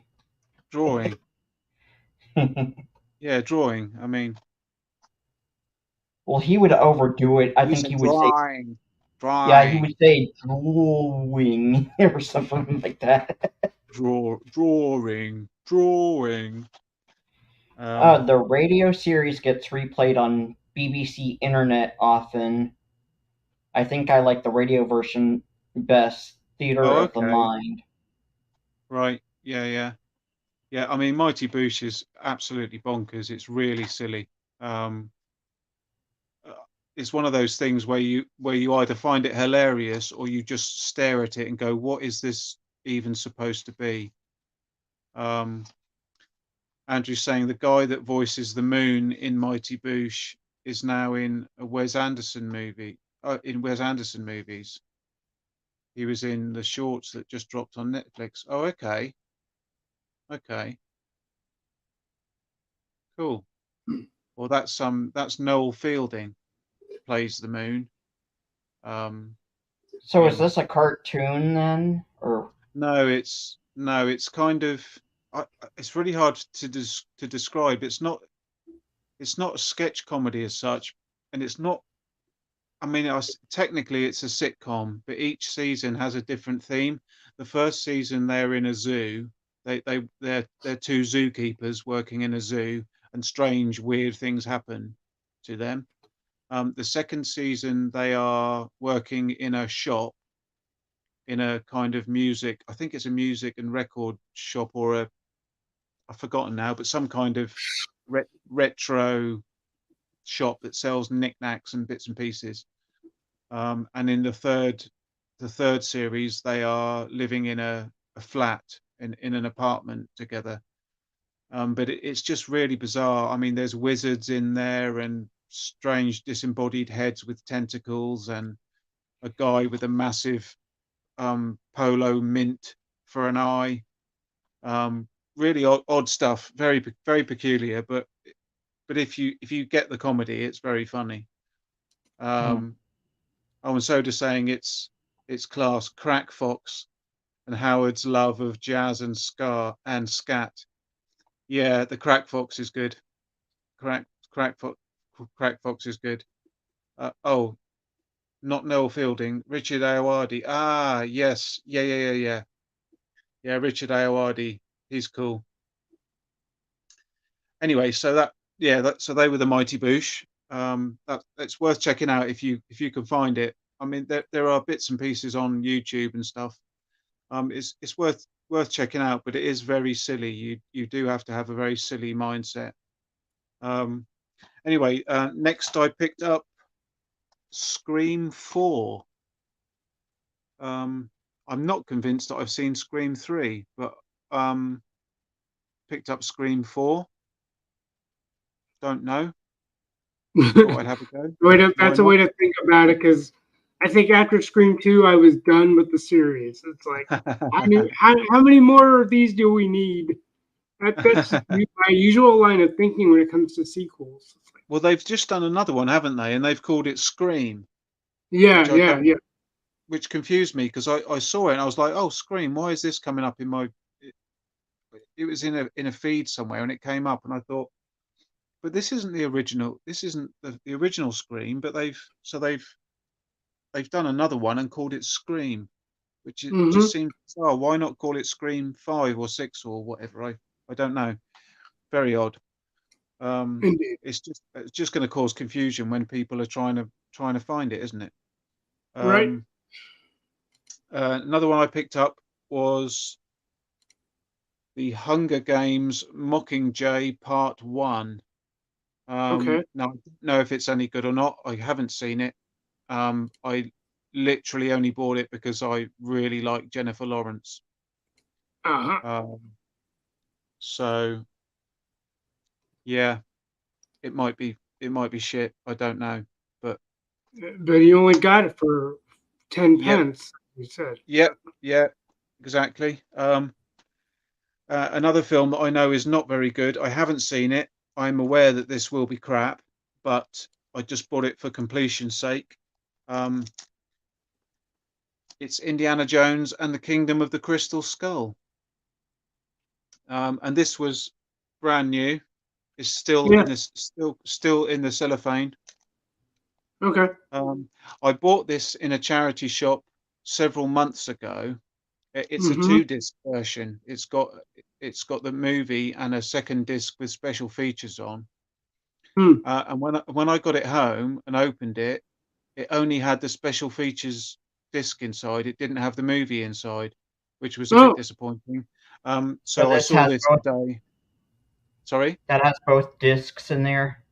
Well, I hope so, because it's still wrapped up in the cellophane. So this is a new one. So I know the film isn't going to be very good, but I picked that up just purely because I was annoyed that the one I bought previously only had half the discs in. So Yeah. I know it's going to be a bit crap, but that's all right. And then lastly for today, I mean, I've still got another 20 or so, 15 or 20 that I bought, but the last one for today, I picked up the first season of Supergirl. Oh, Now, I was going to buy the complete box set of this because it was available for a reasonable amount of money on eBay or Amazon or somewhere. I think they were asking like 50 or £60 for all the complete box set, but I didn't really want to pull the trigger because I didn't know if I would like it or not. And right. I found this is a 5-disc set. And I Mhm. found this in the charity shop. This wasn't this was from a different charity shop, so this wasn't 10p. I think this was about 150 or £2. I can't remember. But it's a complete first season, so I thought I'd give it a try, and if I like it, I can go ahead and buy the box set maybe. And if I don't like it, I've only spent £2. So yeah, so that was the last thing that I'm going to show today. I've got another big pile here, but we'll get into them next week maybe. I think I've shown enough DVDs for 1 week.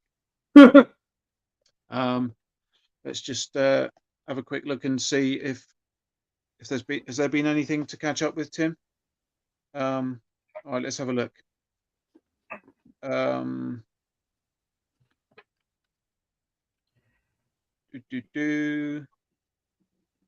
Andrew's saying the radio series was one series and it's set in the zoo, mostly the same as the TV show, but even crazier. Okay, I'll have to check that out. Andrew's saying that Jennifer Lawrence is good at acting. I mean, yeah, she seems all right. Not the best, but I mean, she's very nice to look at. Zantara says that Scream 4 is underrated. Okay. Oh, I didn't know there was a 5. She's saying Scream 5 is good as well. And Zantara also says that the newest one was a letdown, and she agrees that the naming was idiotic. Yeah, it's bizarre. I really don't know why they've done that. Andrew's saying he's not a fan of Crystal Skull. It just doesn't hit for him. Yeah, I mean, I don't think I'll be a big fan either, to be honest. But it's one of those films that if I do want to see it, even though I know I'm probably going to be disappointed. I think because I'm expecting to be heavily disappointed, I probably won't mind it.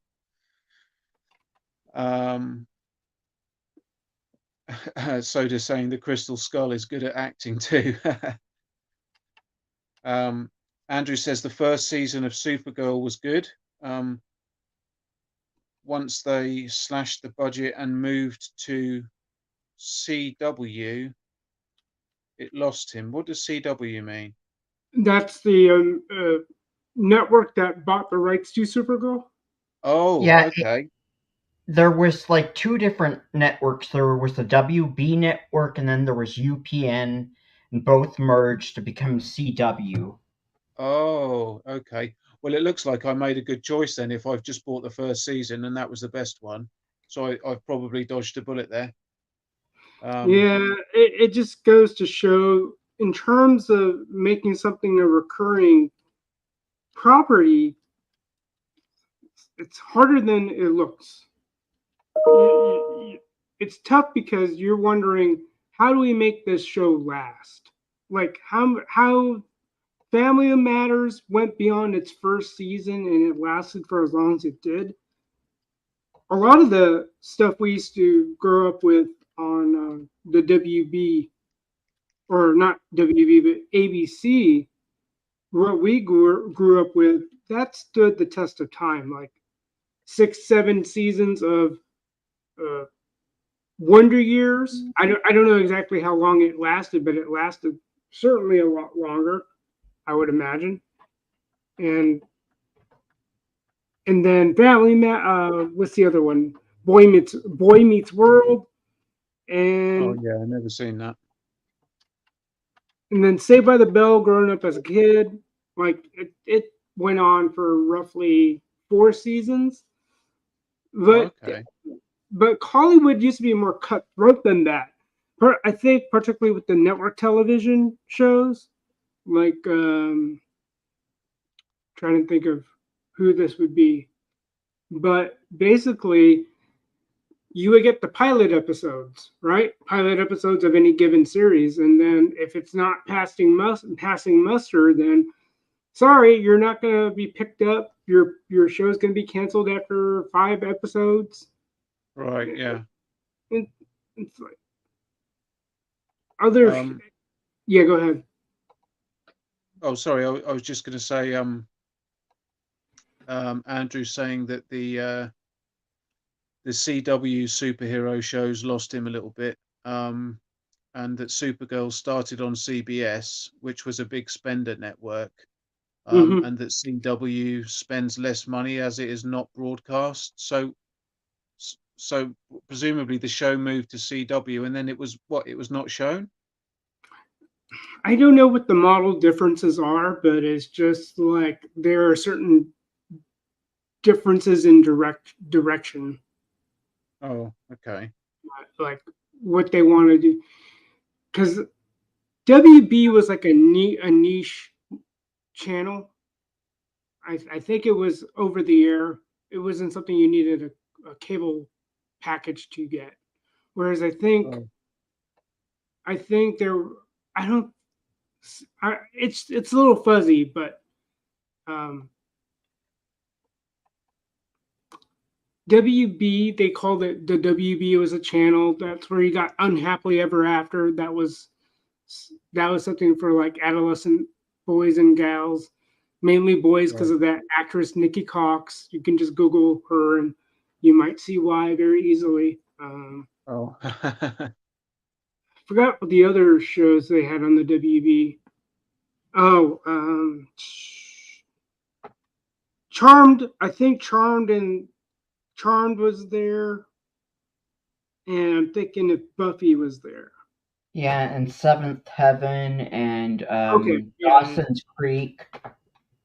okay, yeah. Soda's asking a question here of us. I think I know what Tim and I would say. I'm not sure about you, Lester. Soda's asking, would you rip the DVDs and place them on a hard drive for your viewing pleasure, or do you prefer the old school routine? Well, I prefer old school. I prefer having the physical media.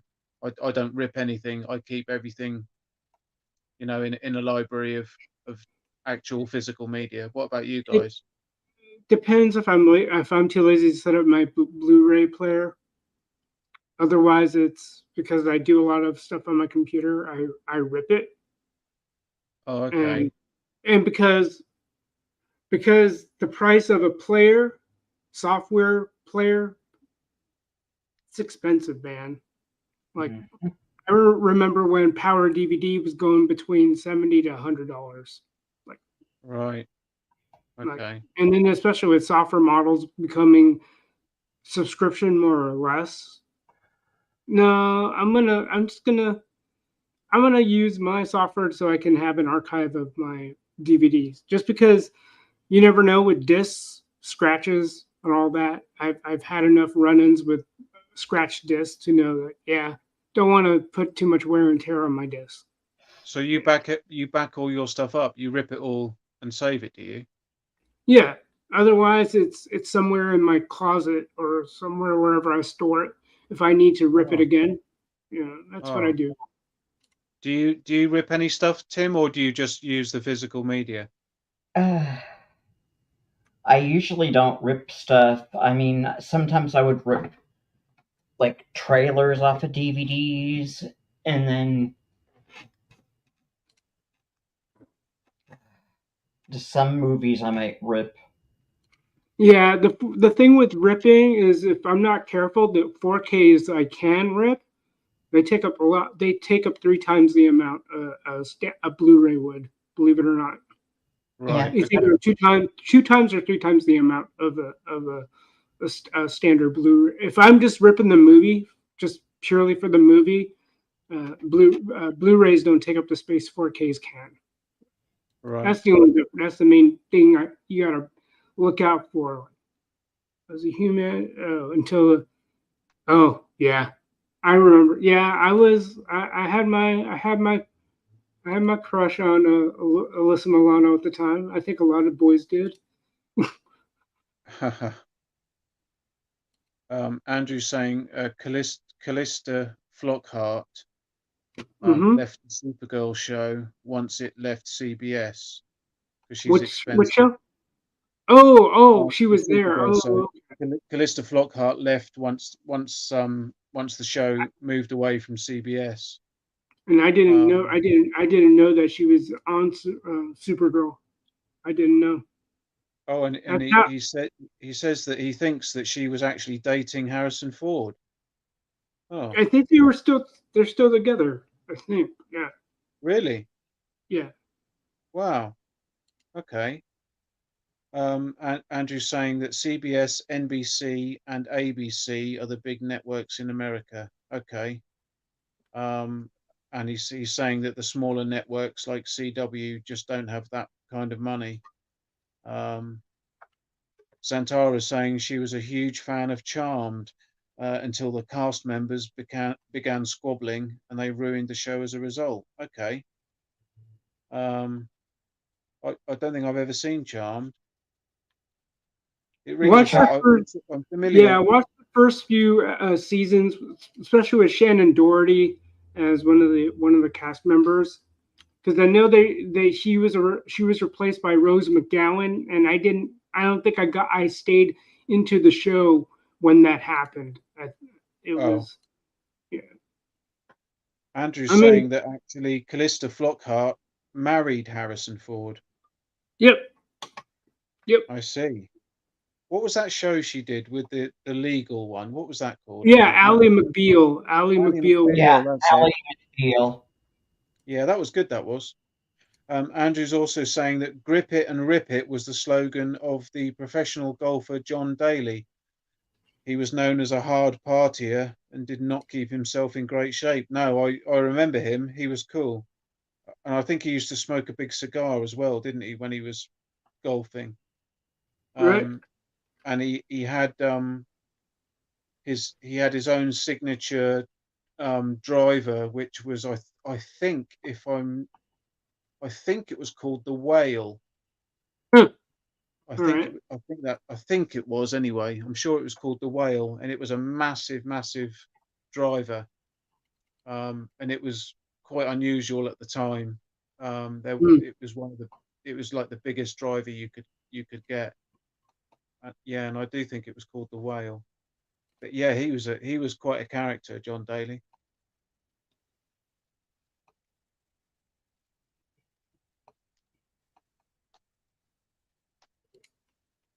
Um, what else have we got? I think we're up to date. I think we're up to date with the chat. Yeah. I can't believe that Harrison Ford married Callista Flockhart. Yeah, That's they've news been to me. married for a while. Yeah. Wow, I did not know that. That's cool. Yeah, good stuff. Well, Tim, we've been doing 2 hours now. We're coming up to how. What are you thinking? Do you think we should wrap it up? We could go a few minutes longer. Okie Hmm. dokie. Oh, and Andrew saying you guys need to talk me out of buying this GI Joe number 155 off eBay. You are the only ones that can stop me. Yeah, I don't collect. Um, If you mean comic books of GI It Joe, sounds I like don't a collect comic book. those. No, you can always you could. It's like don't get too deep into bidding wars, and that's one thing I haven't really done on eBay. I'm very much a risk averse person when it comes to these bidding wars. But if you're Right. the bidder that you're coming off as, no man, wait until your next paycheck. I don't know what your pay schedule is like, but Well, I don't get involved with bidding wars, which is why I use Auction Sniper. But Andrew wants us to talk him out of that. You don't need it, Andrew. no, Think about all the things you could buy instead of that. right? You don't need that. No, you do You don't not, need man. it. Nah, you'll be fine. Just I forget it. Yeah, I had to cancel a bunch of YouTube subs temporarily until my next paycheck or Mm-hmm. Friday because they would all amount to things I could buy other things for. I don't like even I make sacrifices like yeah, it'd be cool to keep paying, but I just know that these are just going to pass over the bridge. I'm not going to Right. worry too much. I can always renew when I need to. So, yeah, I don't know how rare that is, but it's a comic book, man. And I'm the type that I'm going to buy a comic book, I'm going to read it. So, I don't know if it's a matter of collecting the comic book, but no, you could always get it next payday or next two paydays. Or, you can do what I did, get another job. I don't know how it. I don't know how easy it is in the UK to get another job, but I guess it depends on the type of job. I think Andrew's in the States. Okay, yeah, that's right. Yeah. Jigsaw, do a jigsaw, Andrew. Occupy yourself until. Oh goodness. Oh, jigsaw puzzle. Yeah, yeah, yeah, yeah. Oh, okay. Well, Andrew, I Yeah. would recommend using Auction Sniper if you go on eBay a lot. It saved me so much time and money. Um, oh, it's a graded one, so he's not able to read that. Well, Yeah, don't. If it's graded one that you can't read, I wouldn't bother with it. he's Soda saying he's got an offer of £50 for a complete loose Storm Shadow today. Tempted. Um, Complete and ninjas loose. are cool, yeah. Ninjas are cool. I have yet to find. They always have been. They always have been cool, and they always will be cool. Yeah. Andrew's in your Is neck of the that woods, somebody's Tim. phone going off?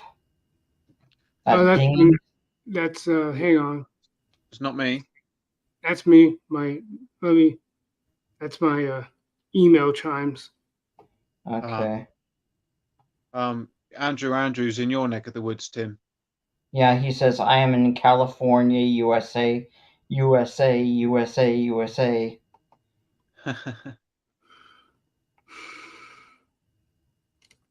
um,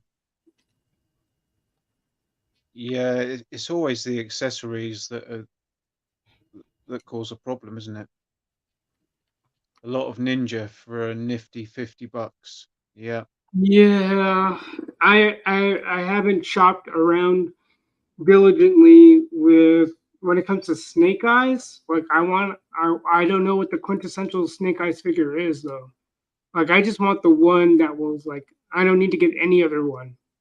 I I don't see a reason to collect more than one figure of the same person, if that makes I sense. yeah, yeah. Yeah, I don't know what the definitive one would be. I mean, I suppose you would say the original, but I mean, it depends what you're after. I mean, I like the look of the classified figures. I think they're really good. I'm not going to get any.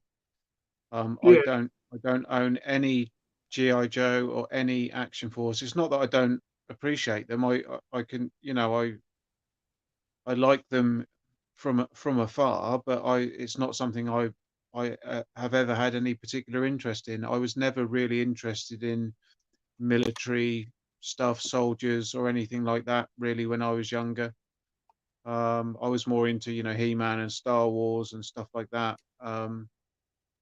I think I maybe had 1 or 2 Action Force figures that I was gifted. I think I had a guy who was in an orange suit. I think he was some sort of a diver or something. He had a weird helmet on and an orange Mm, suit.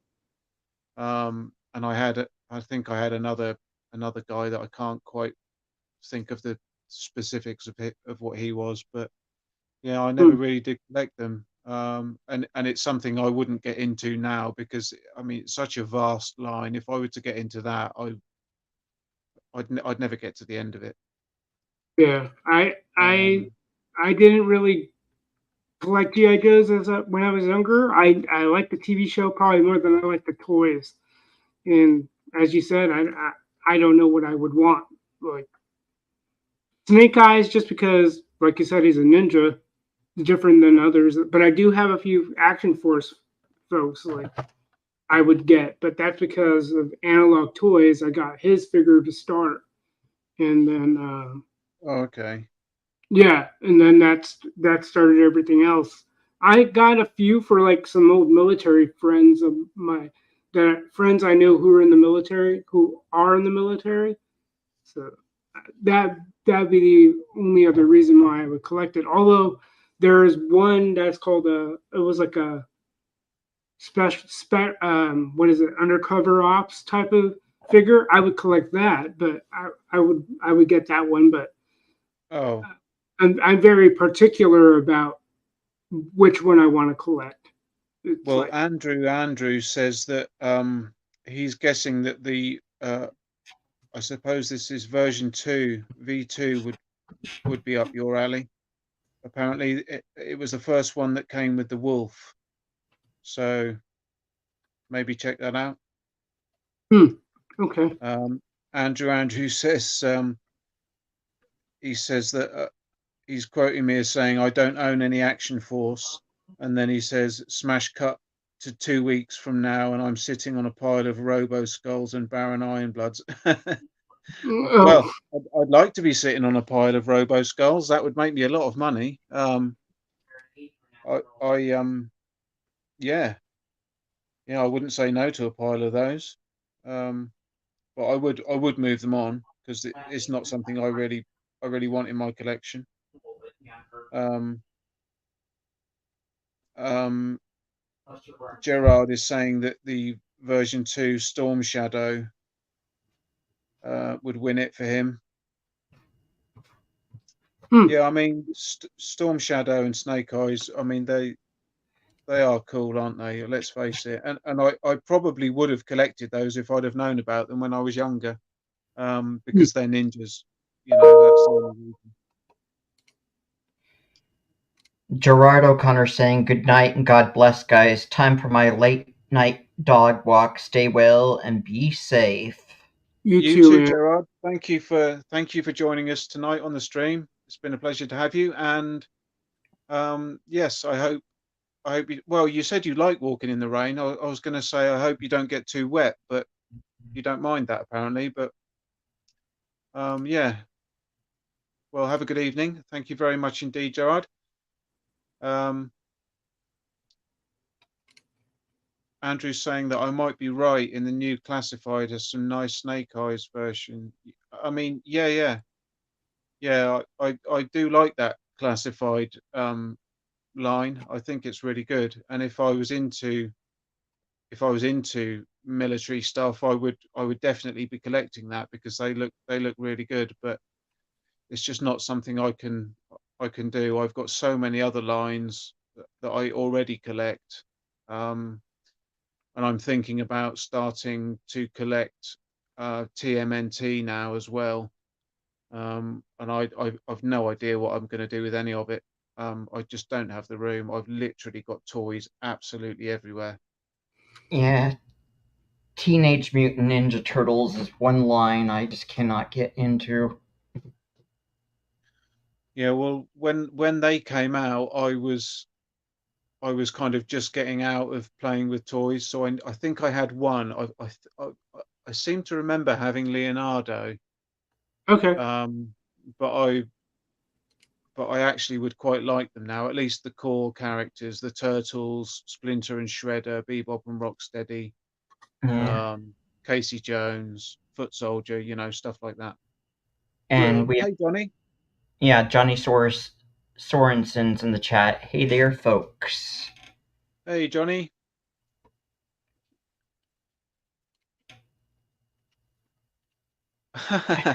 Gerard. And Johnny Sorensen, what? No love for Ninja Turtles heresy. Unsubscribe. Joking. Love you guys. Yeah, Johnny. Yeah, I was 10 years old by the time Teenage Mutant Ninja Turtles was popular, so it was just not one line I just could not get into. I couldn't really get into it much. Yeah. No, it's definitely one I'm thinking about. That'll be the next line I collect. Certainly, if I decide to carry on collecting different lines, that will be my next one. Andrew saying Mego teamed up with Hasbro to do a Snake Eyes and Storm Shadow in the Mego style. Oh, okay.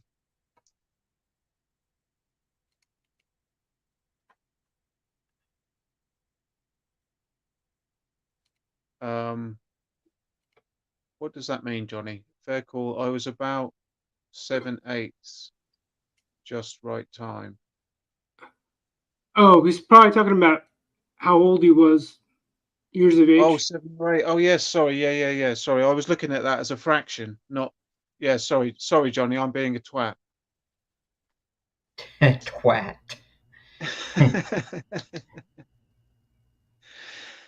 uh, Andrew saying by the time he got on the TMNT trip, the first few issues of the comic were already expensive. Oh, okay. Right. Yeah.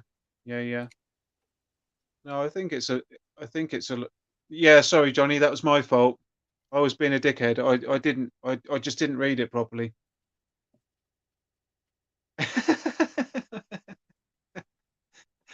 Yeah, no, it's my bad, Johnny.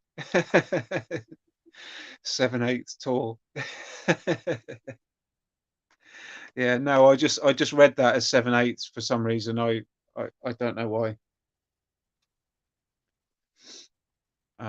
Yeah. No, No, I think the Turtles line I'm looking forward to maybe getting those. I think they probably appeal more to me now than they did when they first came out, to be honest. But I think the difficulty is going to be finding examples that haven't gone sticky, because the Playmates Turtles line really does suffer with that, depending on how they've been stored. Um, right. you can still get ones that are nice and dry and shiny, but they do suffer with sticky syndrome, the same as the LJN Thundercats. They can go a bit sticky as well. I was lucky to get decent examples, but some of them, and I know you can wash them in soapy water and it removes the stickiness for a while, but once they start to go sticky, there's no real cure for it. You can just kind of wash them and delay further stickiness, but Mm-hmm. um and that's a shame, because sticky figures are horrible to touch. Bleh. Um, oh, Andrew's saying that his friend sent him the transforming ones recently. Okay. Um, yeah, I haven't. I have seen them, but I haven't had them in hand. Um, but there are so many Turtles toys. I mean, it's one of the biggest toy properties that there's ever been. Right. Um, Even well stored ones, the chemicals are still separating. Yeah, yeah, yeah. Yeah, I owe Toy Polloi 20p now because I've mentioned hot soapy water. I'm really Oh, hoping I can get the turtles in good condition, because it would be nice to have them. And I keep my stuff. Um, I don't keep it in the sun. I don't keep it in very hot temperatures or anything like that. So if I can get them in mm-hmm. good condition, hopefully I'll be able to maintain them in that condition for a while. Um, the thing with the turtles is, unlike, for example, I bought quite a few Thundercats, and I wasn't fussed about getting the weapons and accessories. Um, I just wanted the figures. I was quite happy with that. But unfortunately, with the turtles, the their weapons are very much part of their characters.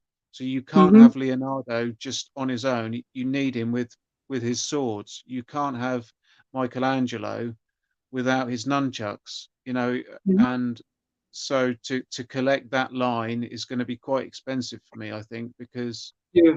because of getting the appropriate accessories with them. It almost sounds like Um, you have to get your stuff new in box or something to that effect. You're like, well, there's no way I can afford that. I'll have to no, I get know, them I loose. know. Yeah. I'll Yeah, have to get them loose. Andrew's asking if you recard or rebox any loose toys, because it seems like an interesting option, but never tried it. No, not really. If I want stuff loose, I buy it loose. But other than that, I keep everything on the card and I keep everything in the box. Mm, Um, so yeah, I have never recarded anything, so I don't know what that's like. mm. Um, yeah. Oh, okay. Right, yeah, I see them occasionally. I guess I'm not so good at spotting them.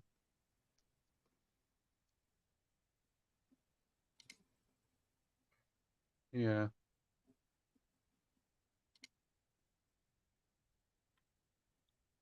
Any toy lines that you want to consider collecting, Tim? Anything that you don't already collect? No, not really. No. Do you have do you have any Black Series at all, or is it just TVC and vintage? I just have TVC, vintage, yeah, the retro, and customs. Yeah, Reproductions, I don't get the 6-inch ones at all. right. Yeah, Andrew. Yeah, yeah. Normally they'll say if they're recarded, won't they? But you get some try to pull a fast one. Um, oh, Andrew's comics have arrived. Excellent. It's like Christmas on a Wednesday. That's the way to look at it.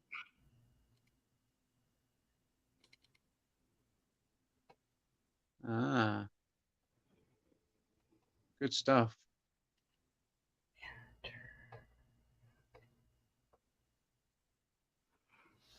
Cool beans. Well then, Tim, any final thoughts? No. Oh, so I guess we'll just end it for this week then. Yeah, I mean, I think it's a reasonable time to wrap it up. And next week's the Wednesday before Halloween, since Yep. Halloween's going to be on a Tuesday this year, so I might dress up. I don't know. Okay. Well, yeah, I might do briefly, but yeah, I've got plenty of masks I can put on, but the problem is I'll be very muffled and you won't be able to hear what I'm saying. But we'll see. I'll try. I'll And try. Andrew, not sure why eBay asks for feedback before I get the item. How can I review the item if I don't have it in hand? Yeah, I don't understand that. They do that Yeah, constantly.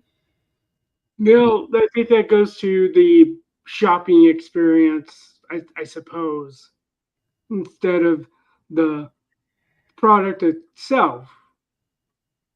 Now, the logic still stands because, well, there are a lot of things out of the seller's controls when it comes to shipping items out to the people. You know, weather factors are one, and just inevitable delays. Because yeah, you may have purchased it. Well, that seller either is going to wait till the funds get into their account, and then they go to get it shipped out. Yeah. And then sometimes they'll just forget, or something happens in life where they're going to have to delay the dropping off of the shipment maybe some days later. Usually that's what happens. That's why I'm not too hard on a lot of eBay sellers. There might be one or two I might have a thing or two to say, but it's not often. Yeah, Andrew, these chill streams are a lot of fun, and Thank you, I Andrew. enjoy them as well. Thanks, man. It's good to have you here, man. And he says, thanks for taking the time and energy. Your time has value. Yes, it most certainly does. Well, thank you for joining us, Andrew. And you're here every week, and we really appreciate you taking your time and energy to listen to us. So thank you so Yep. much. Really appreciate it, man. And we'll be back to Thank normal you. this weekend with Skeletor and Monkey Boys toys. So And that will I'm be not quite great. sure what I'm going to do on my channel, but yeah, we'll be back. We'll be back this weekend.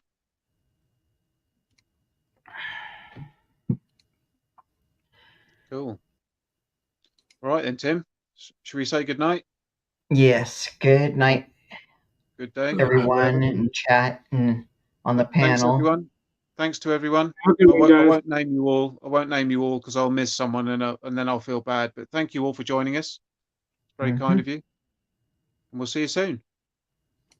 Good night, everyone. Bye. Have a good one. I'll end the stream.